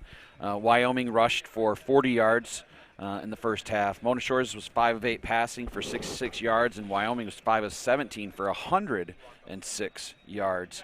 Elijah Farnham led the way receiving with 3 catches for 44 yards and a touchdown. And then, as we saw on that one drive, Matthews, all his catches came in that one drive. On the scoring drive, he had 3 catches for 67 yards. So Mona Shores in the first half, 332 total yards. Wyoming, 146. And thanks for the Bard family for those statistics. Team Bard, boy, coming through in the class. And, 3/4 of that yards came in the third quarter. Sure did. All of it on that one drive, 98 yards right there. And Matthews had 67. Yeah, right. Had 60. Yeah, so it was a good drive. A couple of things here that I wanted to talk about. I was talking about some other people here. Even though I don't know how to say it, it just wasn't a pretty half all the way around. Defensively, I thought we looked good. We only gave up 6 on one drive. But maybe this is an eye-opener right here for us. Yes, there are 15, 16, 17, maybe some 18-year-old kids in there. But it is an eye-opener for us. I'm sure Coach Koziak's staff and some things came out of it in the podcast that they're going to make some corrections. They're going to do some things in order to continue on to the next level. But go ahead. Go. So we were talking before the game about how tough this district is. Exactly. After this point, I hope we're going to win. I assume we're going to win. From this point on, there are no easy games. You're looking at the Forest Hills. You're looking at Caledonia and Jenison. Jenison's 5-1 right now. Byron Center's 5-1. Forest Hills Central is 5-1.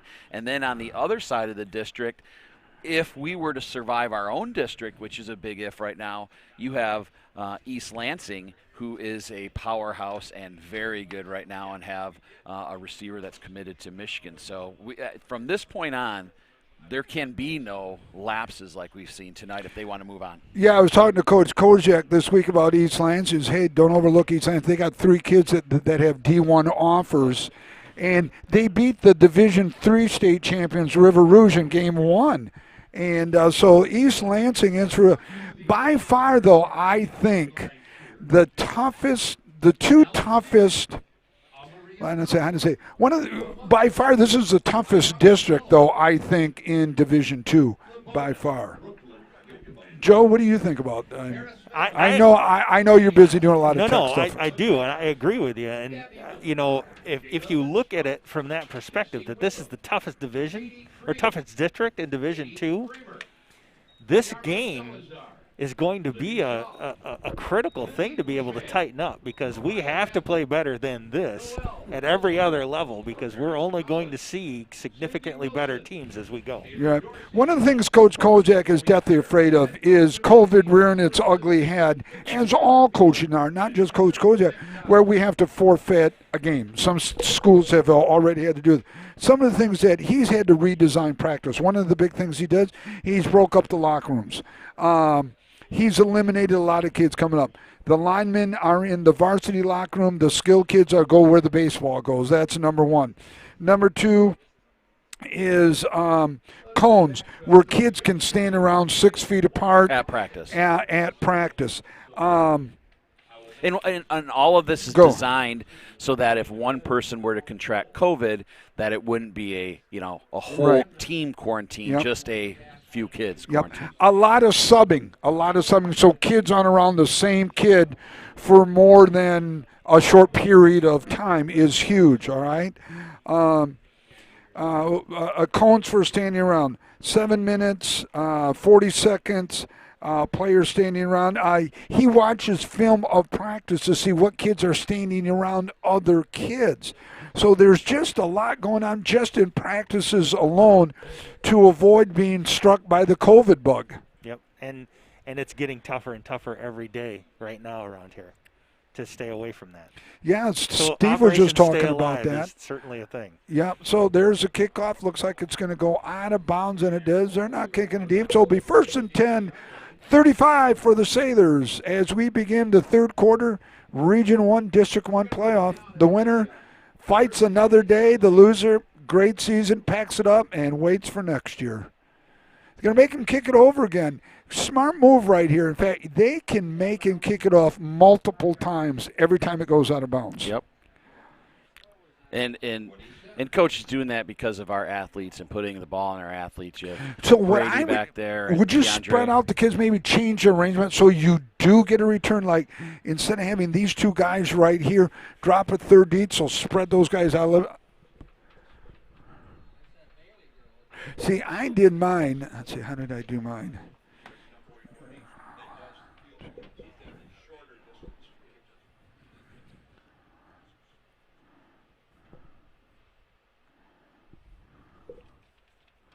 Squib kick.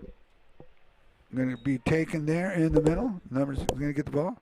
He's going to break loose. 50, 45, 40, 30, 20, 10, 5. Touchdown, number 6. Kyrie Hamill, Motor Shores, goes 65 yards on the re-kick, and that's exactly why you do it.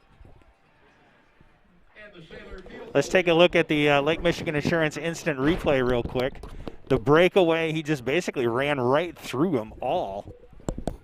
And once he got through there, he was untouched. Yeah, untouched, complete. The re-kick generates the touchdown. Is taking the ball at the 35. PAT attempt here.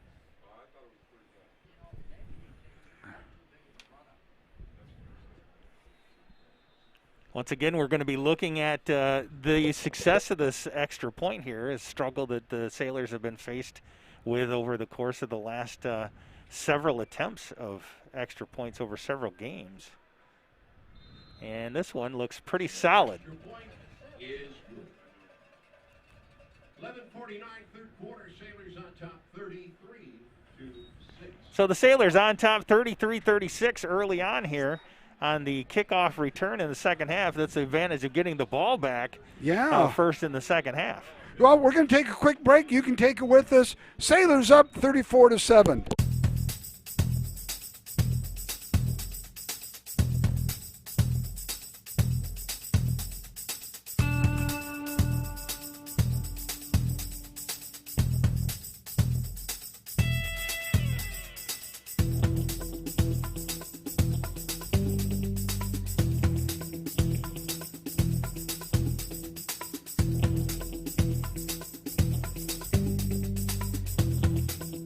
Sailors scored 34-6 on a special teams score. D. Kuiper teeing it up, and there's a nice little boot right there. It's going to go down to about the 7-yard line, across the 10, 15, 20. And so the turn ball is going to be taken out at about the 22. This nice, is your preview. Yeah, nice job by the Sailors on their kickoff coverage, Steve. Absolutely, and you know, we've been talking about all year the special teams may be one of our weaknesses. Been fairly solid tonight. Yeah, nice night. So the district that we're in the region that we're in is all drawn up by the MHSAA. We don't have any control of it. And tell you what, I think it's just a great job what the MHSAA did this year by allowing every team to be in the playoffs. It's just a remarkable job, and some teams that have never made the playoff. And Shores was like that just a mere few years ago. You know, we weren't, we were cake eaters. We were this, we were that. We were only team around the area that had never made the playoffs. Now, Wyoming's in a playoff. A lot of teams that haven't. It's a great job by the MHSA for everyone. The district that Wyoming is in the region, we're probably the toughest in Division II, I would think. Absolutely. By far. Yeah, for sure. And that's no slight to Wyoming at all. I oh mean, my God, they had no us choice, and they're playing their butts off tonight. No, they look really good, and I think the future with Irv Ziegler III is going to be very promising. Are they going to take their lumps? Absolutely, like we did at Mona Shores. Kozak's first year 1 win. second year, 2 wins. The future's bright for Wyoming, and we're certainly glad to have them in our conference. Brings up a 1st and 10. H-back offset to the right. Fullback going to carry the ball. He's going to get back. He'll get about 1 on the carry.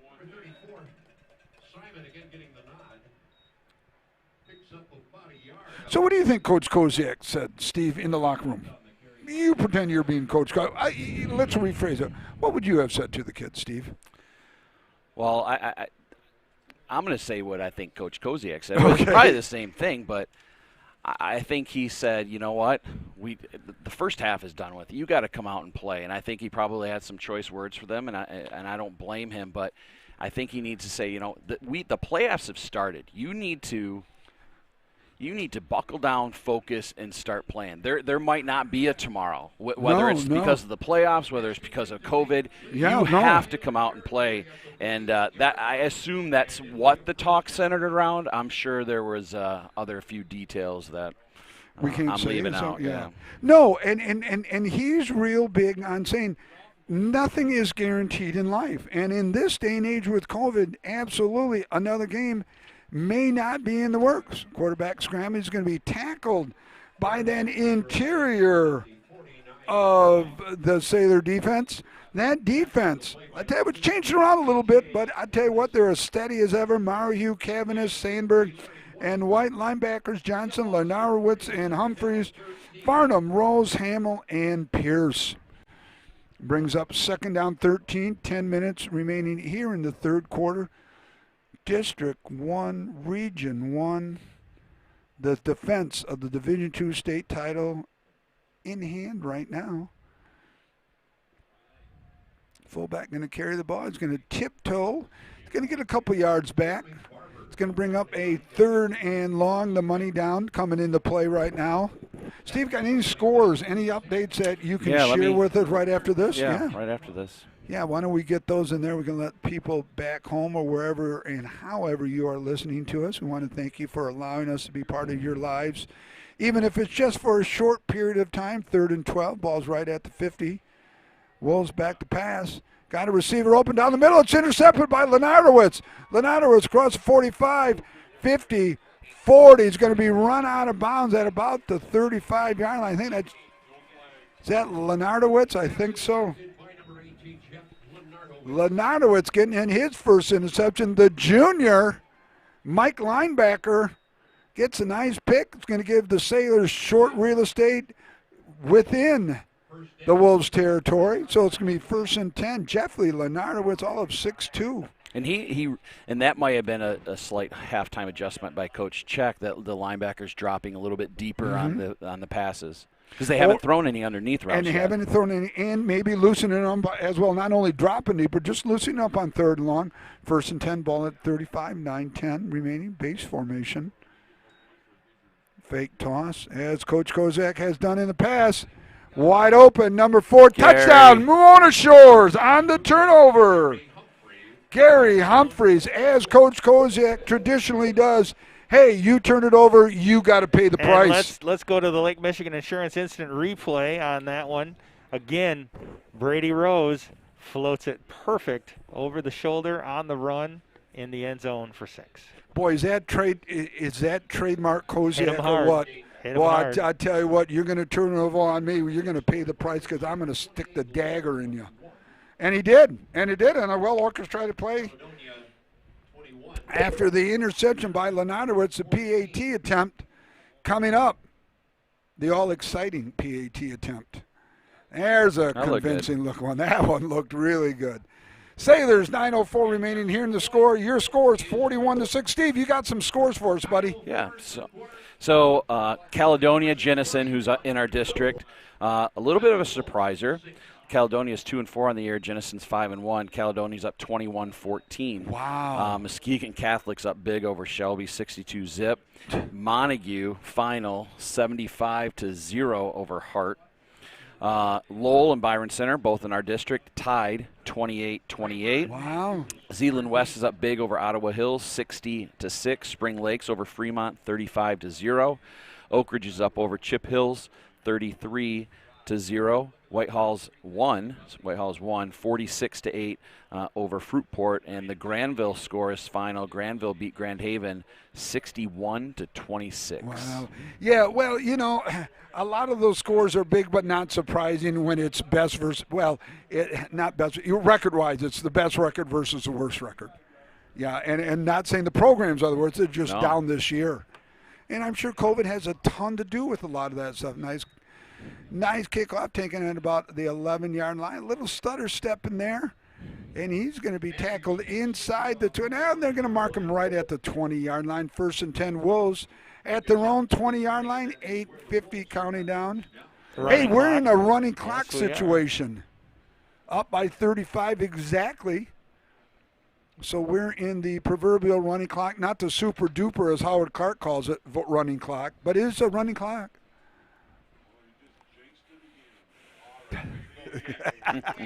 These guys up here absolutely love it when Nick starts talking about the running clock. Fellas, I don't look at it as jinx. I look at it just more bonding time together. Kind of like a bromance here. A lot of time to throw there. Oh, there's a little. That's going to be picked off.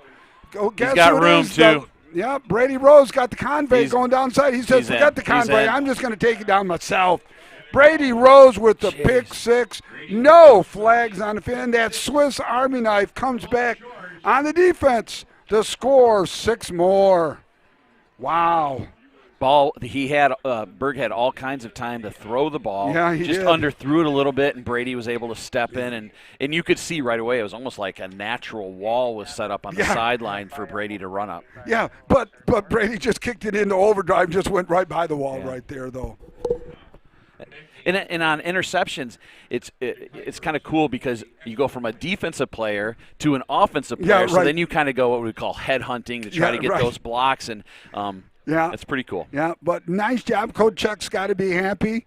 2 turnovers in a row lead to 2. Oh, there's a stumble right there. Nick. Connect. Oh, there's going to be a pass. It's going to be intercepted, but he can't run it out there. Oh. And the woes on the extra point continue. Yes, they do, don't they? They rear their ugly head.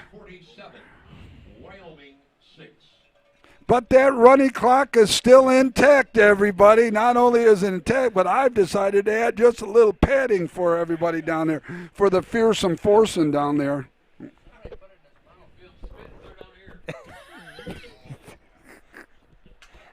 They want you to be quiet, I think, is what they're trying to tell you. That's fine. So anytime I get a chance to be right with the boys down there, I got to let them know that, you got to let the world know. So I tell you, Joe, Sailors come out different-looking team right now in the second half. And that's a fact. I tell you, they are pounding on all aspects of the game, and again, they go back to that halftime speech that Kozak must have given to them. It must have been inspiring, to say the least, right? It had to have been, and honestly, it needed to be. Yep, exactly, right. It needed to be the game that we're seeing now. D. Kuiper with the kick. Ball's going to be, I tell you, he's been consistent down to about the 10-yard line all the time. Oh, we got a little real estate around this left side. He's going to be run out of bounds at about the 34-yard line. And on kickoff coverage, you have a person that's designated as the contain person, and our contain came too far inside, which allowed the Wyoming player to get outside. I missed who the Wyoming player was, sorry. So 1st and 10 for Wyoming. Ball's going to be marked at the 35-yard line, 1st and 10. 7:40 counting down here at Sailor Stadium. District 1, Region 1 action.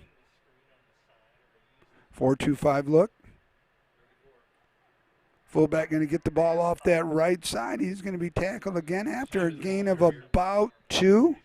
That interior, Merrihew, Kavanagh, Sandberg, and White. Playing tough inside the linebackers. Lenardowitz with a pick. Gary Humphreys is your rover, the wheel linebacker. Liza Johnson, your cornerbacks. Farnham and Pierce. Free safety, Brady Rose. And your strong safety, Kyrie Hamill.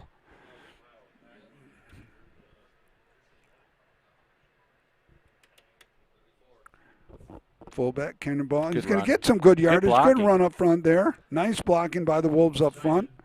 Ball carrier. Kyrie Hamill. Hamill on the tackle. It's going to bring up a 3rd and about 5. We'll make it 3. Fish on that far side.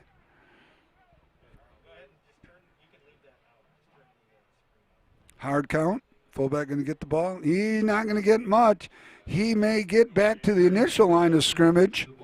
Coach Check brought a little pressure from the outside that time with Elijah Johnson. Johnson on the tackle. It's going to bring down a 4th and 2 after that gain of 1. I don't know, pretty much out of hand you go, don't you? Go for it? Yeah. Yeah. It's 4th and 2, hard counted probably. H-back offset to the left. Twins to the left in motion. We're going to have a flag, I would think. No, we're not. It's going to be a pass, and it goes incomplete. I thought the split end on this side took off. So the Sailors get to turn over on downs. They'll go back on offense. We'll see if there's any changes for the offense. I see Mark Konechny's going to be coming in. He's going to be going at wide receiver. There's some changes up front. Or is he going to be going in at not. quarterback? Konechny's now coming out, throwing off his gloves. So Mark might be going in at quarterback, tossing off the gloves. I got to think he's going to be going. I don't see Brady in there right now. So Mark Konechny going in at quarterback. There'll be some other changers. So Mark Konechny in the game at quarterback, taking over for the starter, Brady Rose, up for Mr. Football. We're going to get into that conversation a little later on tonight as the 4th quarter kicks in. Oh, nice job late on the pitch, though, but then interior Mark was forced to pitch it too soon. It's McNiff. McNiff with another big game yesterday for soccer. However, they came out on the losing end. So how was it? Did you guys have a good time down in Grand Ledge? It was a good time. Obviously, we would have liked a better outcome. They lost 5-1, but the Sailor soccer program has gone so farther than any other in the history of the high school. That's great. It's really, really good for them. Well, really, our fall sports have done incredibly fantastic job. Go Athletic Director Conrad has done just a great job during this COVID to get things going. Little pitcher along that outside. He's going to break through down to 35. 30, trips over the white line down to the 20, breaks couple tackle. J-Dog, as they call him, Jalen Vinton on the pitch. Going to get down to about that 16-yard line, Stephen. Yeah, we're moving the ball. We have some of our non-starters in, and so they're moving the ball. It's great. Playoff action. Mark Konechny looking good on the option. Mark, very qualified. He tends to be most likely the heir apparent to Brady Rose once he graduates. There's the trap. Farnham getting the ball. He's going to pick up about 3 yards, make it 2nd down and 7. Strong on the tackle for the Wolves. Brings up a 2nd down, and we'll make it 7. Short 7, long 8. 2nd and 8, Howard Clark says. I'll go what Howard says. 2nd down and 8, 3:11. Running clock mode here. Comfortably in the running clock mode. Konechny going to carry the ball. Konechny's going to break through. Konechny, Mark Konechny, touchdown on a well-devised play. Mark read the option well, decided to keep it, and chuckle into the end zone. Oh, there's going to be a late flag coming in. Might be some unpleasantries going on down there in that end zone right now. Boy, I tell you what, if this isn't a different-looking team in the second half, gentlemen, I don't know what is. They clearly got the message at halftime. I think they did. Whatever it was, the tone that it was used, and whomever was giving it is resonating loud and clear here on the turf here at Sailor Stadium. I think the flag is on Wyoming. No, offsetting. Dead ball. Unsportsmanlike. Offense. Yardage. Offset. Play it down. So the touchdown will stand. It's offsetting penalties. Swinging gate will go from left to right. And as always. We're sitting on the edge of our seat. Yeah, See what happens. Nothing but excitement going on with the PAT here. The snap looks good. The kick looks good. Good.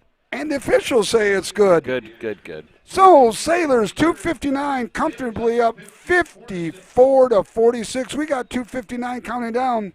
Come on back because this third and fourth quarter is going to be a long one. All the protection you need, nothing you don't. At Lake Michigan Insurance Agency, save on the insurance you need and stop paying for the insurance you don't need. Trust our experts to find the perfect amount of coverage for you, making sure you're covered when you need it and how you need it. But the savings don't stop there. We also shop over 16 insurance providers, industry leaders like Citizens and Frankenmuth Insurance, to make sure you get the highest quality coverage at the lowest possible rate. In Muskegon County, trust Ryan Rozecki to start a quote for you today. Visit Ryan at our Norton Avenue office in the Park Place Shopping Center near Goodwill and Pints and Courts Restaurant, or visit lmc.org/insurance to get started.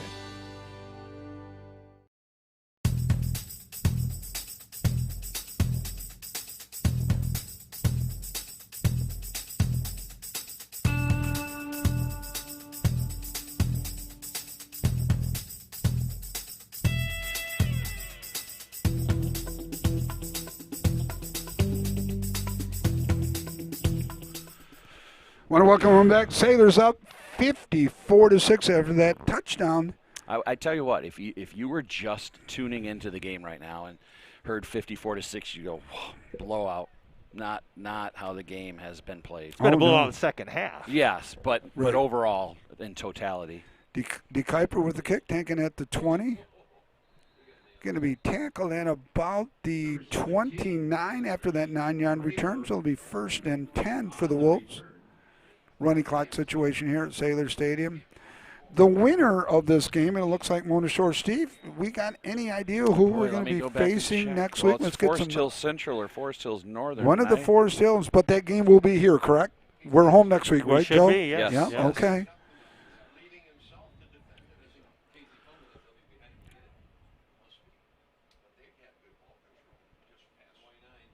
Dive here, the fullback. It's going to get about 5 yards on that carry. Jeremy Barber gets the Barber on the carry. tackle by Larry White. Larry White. What do you got for scores there, young man? Caledonia's still up 21-14. Now, Caledonia was 7th ranked, right?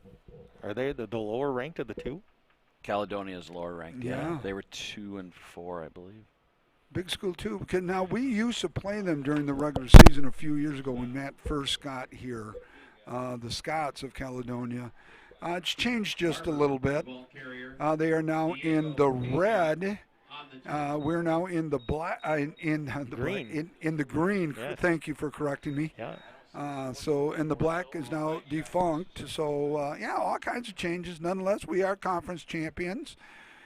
First time since 2014, wasn't it? No, 2015. 15. Yeah, we were back to back. So first time in 2015, Muskegon had it 4 years in a row. H-back offset to the left. Fake jet given to the fullback. Looks like he's going to get up about 4 more yards on the carry. So I did get an update here. The Forest Hills Central, Forest Hills Northern game. So looks like we'll be taking on the winner of that game, and it looks like it's going to be Forest Hills Central as they're up over Northern 24-6. And I know this: Forest Hills Central is a physical football team, and so. Yeah, we had a revenge game. What is it? 2 year ago when they came over here after that. That's right. Yep. After that situation there with Chucky Anthony. Yeah. Yeah. Little motion. Boy, that's a long jet motion right there. Boy, oh boy. I mean, he literally came from the top of the numbers to the hash. We were talking about how far they split players out, right? Oh, man, that was a long jet read right there. The end of the third quarter is almost upon us here. Yeah, boy, fast third quarter. Boy, you go into running clock mode. Looks like they're just going to let this one. Well, they're going to let it run down, it looks like. Take us into the fourth quarter. So we are at the end of this third quarter, and the Sailors have exploded here for 4 touchdowns. Your score, 54-6. Hey, we're going to give you a minute break. Come on back with us. Looking to buy or sell? Look no further than our broadcast booth sponsor, John Vandervelde at Nexus Realty. Give them a call at 231-759-3634 or go see them at 880 West Broadway Avenue in Muskegon. Nexus Realty, team-based real estate professionals.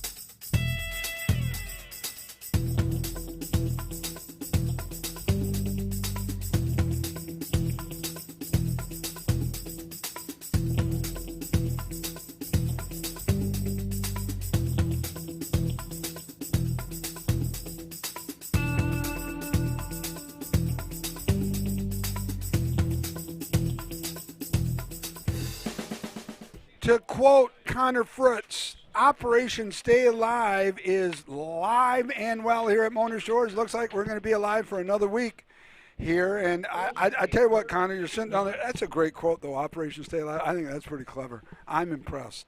Nice shot, buddy. Fourth quarter here. Wolves back to pass. Over the head of the intended receiver. You know, I wouldn't be surprised. You know, they're going to be doing everything they can to put points on the board. Some more errant throws are going to turn into some additional turnovers. I could see that coming. Jalen Vinton going back to receive the punt along with who we got there? Dimitri Roberson. Roberson. Boy, there's two speedsters right there. Biddy played for us last year and did a great job at safety, wide receiver, special teams, just like he's doing right now. And I tell you what, boy, he's got some big footsteps of following his brother, but you know what? He's going to do it. Waiting for the snap, fat man formation. It's going to be bobbled. He's going to get it off. It won't be returnable, but I tell you what, it's going to take a nice Wolves. Boy, it took a really nice bounce all the way down to about the 26-yard line. Sailors will take over 1st and 10. Got to believe we're going to see some second string or some subs. I don't know if I like the word second stringers, but we're going to see some subs. We do. Mark Konechny's going to go in at quarterback. Sam Wahlberg's going in at center. Yeah, Wally's going in at center. Farnham's in at fullback. I got to believe McNiff is probably in there, I would think, as well.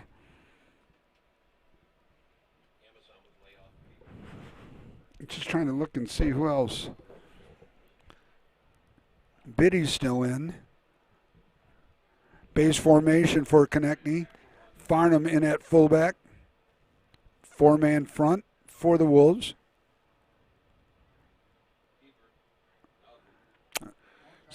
Little hesitation there. Yeah, a little hesitation. Probably should have pitched it.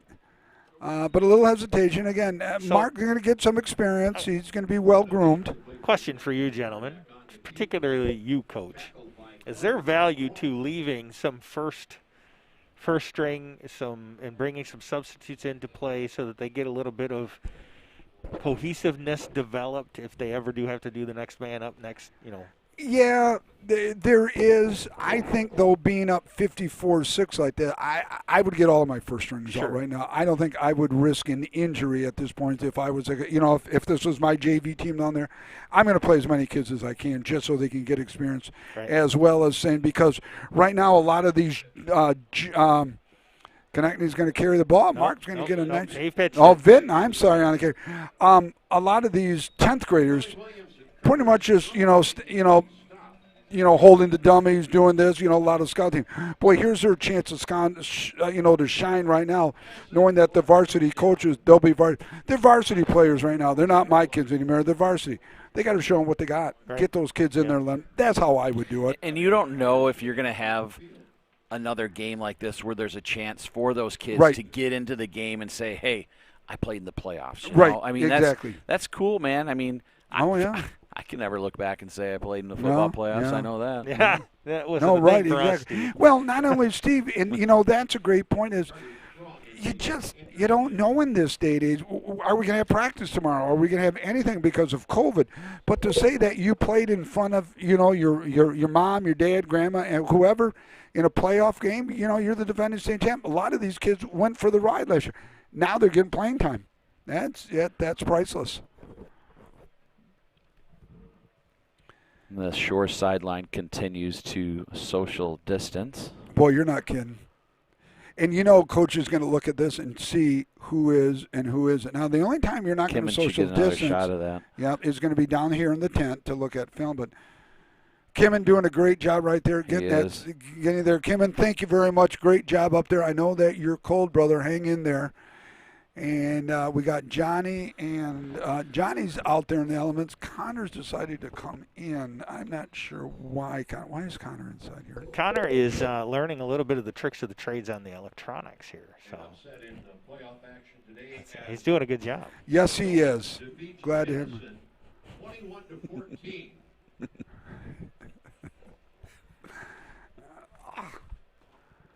Farnham carrying the ball. It's going to pick up about 3 yards on a play. Sam Wahlberg with a tremendous block. Yeah. Just buried his guy. His dad will be proud of that. Yeah, had a nice talk with his dad at halftime here, Eric. He and his wife were very gracious, along with Eric and Lisa Carlson, along with some other parents helping us out here, the Grimms helping us out with team meals this year, trying to get our JVs acclimated to what varsity's like. We were able to implement that this year again. Base formation. Looks like Coach Kozak is going to be using a lot of the clock right now. Konechny, a little pitch there along that left side right there. Vinton, there's going to be a flag on the play right there. Jalen Vinton, the ball carrier. Jesse Love, 53, in the game for the Sailors as well. Jesse's starting guard and defensive end this year for the JV team. Dawson Trigg, 64. Boy, Dawson was right up there fighting for a starting position this year. So Dawson is a neighbor of mine, along with starter Braden Flanders. Kind of sandwiched between them a little bit. Oh, Braden Flanders, my boy, too. Yeah, God, he's got a younger brother. Madden. Yeah. You got any other kids coming up? Any football players coming up after the youngest one here? That's nope. a ninth grade? No, okay. They have two. Met Mr. Flanders, their dad, is a graduate of Adrian College. He saw Adrian College on the back of my lagoon, and we started talking. Oh, yeah. Yeah, back then he played football. Mr. Flanders is also a council member for the city of North Shore. Yes, he is. He was what? Council member for the city of North Shore. Is he really? Yeah. Oh, that's wonderful. Yeah, Dad, you should be you should be very proud of your kids. Great kids, very respectful. Farnham, the ball carrier. Oh, late flag here. Boy, that's a really late flag. Which is usually indicative of some type of unsportsmanlike conduct. Oh, he picked up the flag nope. now, so no flag. He didn't wave it off. 7:21 counting down here. Coach Kozak and Tom Grimm sending in the plays. Base formation, twins to the top and bottom. Farnham is your fullback, Konechny in at quarterback. Boy, I'd like to see this unit get a touchdown, too. I think it would be really a feather in this unit's cap right there. Nice little McNiff, pitch. nice move. Touch Niffer. right there. Ryan McNiff. God, I just love it. He is so sweet to watch. So Ryan, I've coached him in, I don't know, I've coached a lot of things, but I've coached him in soccer and basketball. And he's the consummate team player. And he always comes with a smile. And I still see him in the high school when I go to girls practice. He always says hi. He's just, man, great family, too, the McNiffs. Oh, yeah. I grew up with his family who lived in Beechwood. They were neighbors of ours, an old story. But he's always, maybe 100 pounds wet at the most. Yeah. He can't keep any weight on. Base formation. Ryan McNiff, nice run. That was a nice group of kids last year's JV kids. There's a little trap. Farnham going to get the ball. Farnham breaks one tackle. Beautiful. Farnham with a stiff arm across the 35 down to about the. You know, as beautiful as that break of the tackle was, it was the little sidestep once he entered the hole that really made that play. Farnham breaks the 25, going to go down to about the 24-yard line. So we're going to injured. Wolf was injured, going to call off. Andrew Grimm coming into the game. Coach Grimm, Tommy's son. Yep. So we're going to take a timeout. We've got 5:53 remaining in this ball game. Sailors company up 54-6.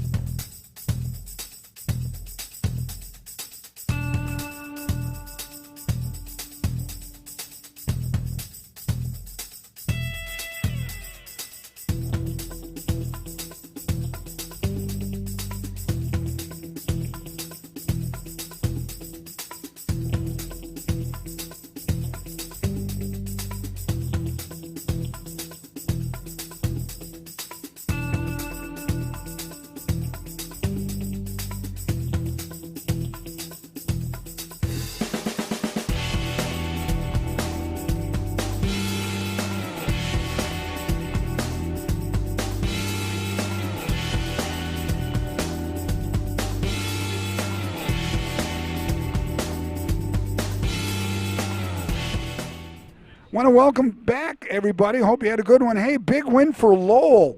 As I guess it's an upset of Byron Center, a mild Steve. upset. I mean, Lowell has quite the tradition. They're 3-3 this year, but Byron Center was tough. They're 5-1. So yeah, well, they started out 5-0, lost the last game of the year. It was a little breathing room for us, point wise. Konechny, a little broken play right there. Oh, I'm just going to pitch it off to somebody because I don't want to get it. Is that Thalman at quarterback now? Thalman in that quarterback. He was our backup as JV last year, in like mop-up position, but came in the Muskegon game. Mark was hurt, and as our freshman year, Mark got injured as well. And Lallon does a nice job. Absolutely great kid. Love that kid. But he's put on about 20 pounds too. It was just a second ago. Dan Vandermine updating the fans here at Sailor Stadium. No, it's not doing it now. So Landon Thalman in. Third quarterback tonight, down to 4:48 and counted down. Sailors comfortably up 54-6, running clock situation. Sophomore Jake Southland split out to this side. Yeah, Jake Southland. There's a flag on the play. Jake Southland's a very good basketball player. Is he? Yes. Yeah. Nate Allen, good baller too. He's got good size. Good size. He's got he works hard. Yeah. Got to get some weight on him though. He's got to get some meat on them bones. Southland's going to be a good kid too. Brad Kurth, the new head boys basketball coach, been doing a lot of talking. He wanted to know some football players, so some of my kids are going out there. Nice little pitch there. Jalen Vinton along that right side. He's going to get the penalty yardage back in about another 5 or 6 yards. So it'll bring up a 3rd and 14 maybe, I'm thinking. We'll see what Howard Clark says it is, because I've got to follow Howard's lead here. Boy, look at the moon tonight. Oh, it's going to be a full moon tomorrow for Halloween. Isn't that 2020 for you? Halloween, full moon. Full moon, Seriously. 2020. Oh, man. And I don't like a full moon on the day of the Michigan State game. God, I think I'm going to go to Rod Buchaman's house and see what he's giving out for Halloween this year. Rumor has it Rod's giving out $20 bills. I'm not sure. But Howard's giving up $50 bills. So what house are we going to go to get that money? That's the question for Sailor Nation Sports. Alvarado, the sophomore, he's up there. Mike linebacker this year for us. I tell you what, Todd Conrad, I had a joy coaching with Todd Conrad. He was my defensive coordinator. Todd did just a wonderful job. Knew these kids since, Todd's son played with us, and he coached most of these kids in youth, and just had a wonderful time. But just a job Todd did, filling the void and getting games is just incredible. Todd, thank you very much for everything you did in football this year and for the school, but, for just allowing us to do what we do with Sailor Nation Sports. Yes, absolutely. You can't echo that more if I tried. Vinton, trying to just run over somebody. That's right. I hope he's not hurt, though. No, I hope that kid's not hurt. Great football move, though. Yeah. Would have been cool if he would just, hurdle them over like that, though, like you see on TV. He has the athletic ability to do that. Yeah. Let me guess, he's a neighbor of yours, too? You got all the neighborhood kids here. He's not, but he's a basketball kid. Yeah. Or was. Yeah. Is he? Well, he said he was playing basketball this year. Oh, good. Good. Yeah, I've got these kids. Come, Steve, you just let me handle that. Okay, I got it, buddy. Do you do boys, too? No, just girls varsity. Yeah, girls varsity. Which hopefully, keep our fingers crossed, we can have a basketball season. Well, the Sailors are going to be in victory formation right now. We saw this last. Saw it against who was it? Union. We saw it against Union. It's a class move by Coach Koziak right now. Against Forest Hills Central, that will be played here next Friday, tentatively next Friday at 7 o'clock. So. Coach James walking out here. He's got to be happy with the second half of his offense right there. But so we are hosting another game next week, providing everything goes out to fruition. Stevie, we got Forest Hill Central. It's going to be a tough game. It is going to be a very tough game. Another rematch of a playoff team. Yeah, another rematch, another tough game. And, Steve, I thought you brought it up real well tonight. that there will be no more easy games the rest of the way. The easiest one, and nothing against Wyoming. Absolutely nothing. Coach Ziegler coming Ziegler's in. building a program. He's starting building where a Matt program. started, You yeah. got to take lumps. And I tell you what, I thought they played really well in the first half. Absolutely. No question played. about it. I mean, they had us on our heels multiple times. And, yeah, the second half was different, but they played a whale of a first half. And coaches got to be excited about the future at Wyoming. Sure. The Michigan High School Athletic Association and Mona Shores High School. So that's going to be the final play of the game. The Sailors are going to line up at the 45. Each team lines up at the 45-yard line and, just acknowledge each other by social distancing, and that's going to do it here. So, Forest Hills Central. Forest Hills Central. Do we have bad memories of Forest Hills Central? We do. You go back to the whole Chucky Anthony incident, losing that game, and, there's a lot of stuff. Being able to win on the repeat of that one. What do we know about Forest Hills Central going into next week? Well, Steve is going to look that up for us right now, our statistician, color analyst. Sailors win 54-6. Forest Hills Central is going to come in. They came into the game, I think you said, 3-3? No, they're 5-1. They're 5-1. Yeah, they're in a tough conference as well. Their coach is Tim Rogers, and he's been there, and I know he's another one that's really built a program. Oh, he's yeah. big into the powerlifting and strength. Yep. And you were going to see a physical football team next week. When we played them a couple years ago in that little incident we don't need to bring up, and right. I was impressed with how they were coached then, and it Shores better have a good practice this week. I know that. Yeah, and well, they better come like out they playing right away. Yeah, we can't just play a second half of action like we did tonight, because the caliber of our competition is going to be different. It is, and we got to play like we were going to play like we did against King. Yeah, no, exactly. How many people did we have watching tonight? We didn't get an update here, buddy. Oh, we had close hundred? to 400 or 500 people at one time between the two different actual streams. Kimmon's getting a good shot of the moon straight up there. Oh, I know it. Clouds. It is so cool tonight. Kimmon, great job as always up in the crow's nest, as you always do, Kimmon. Absolutely first-class job. For Johnny, for Connor. Connor's learning some board stuff, which is going to be great. It'll be a good addition to the family. Noah, you're still in quarantine out in Ann Arbor. Love you, buddy. Mitch, you can't wait till you come home. So for Joe Kanukin, Steve DeLong, I'm Nick Davros. We hope you enjoyed the broadcast tonight. I know the outcome was very positive. We want to thank Dan Vandermeide and his group of gentlemen for doing a great job helping us out. So from the family here, we hope you have a great evening, a wonderful weekend. We will be here next Friday for kickoff, tentatively set at 7 o'clock. Have a good one, everybody. This is Sailor Nation Sports Network. Thank you for joining us, and we'll see you next time.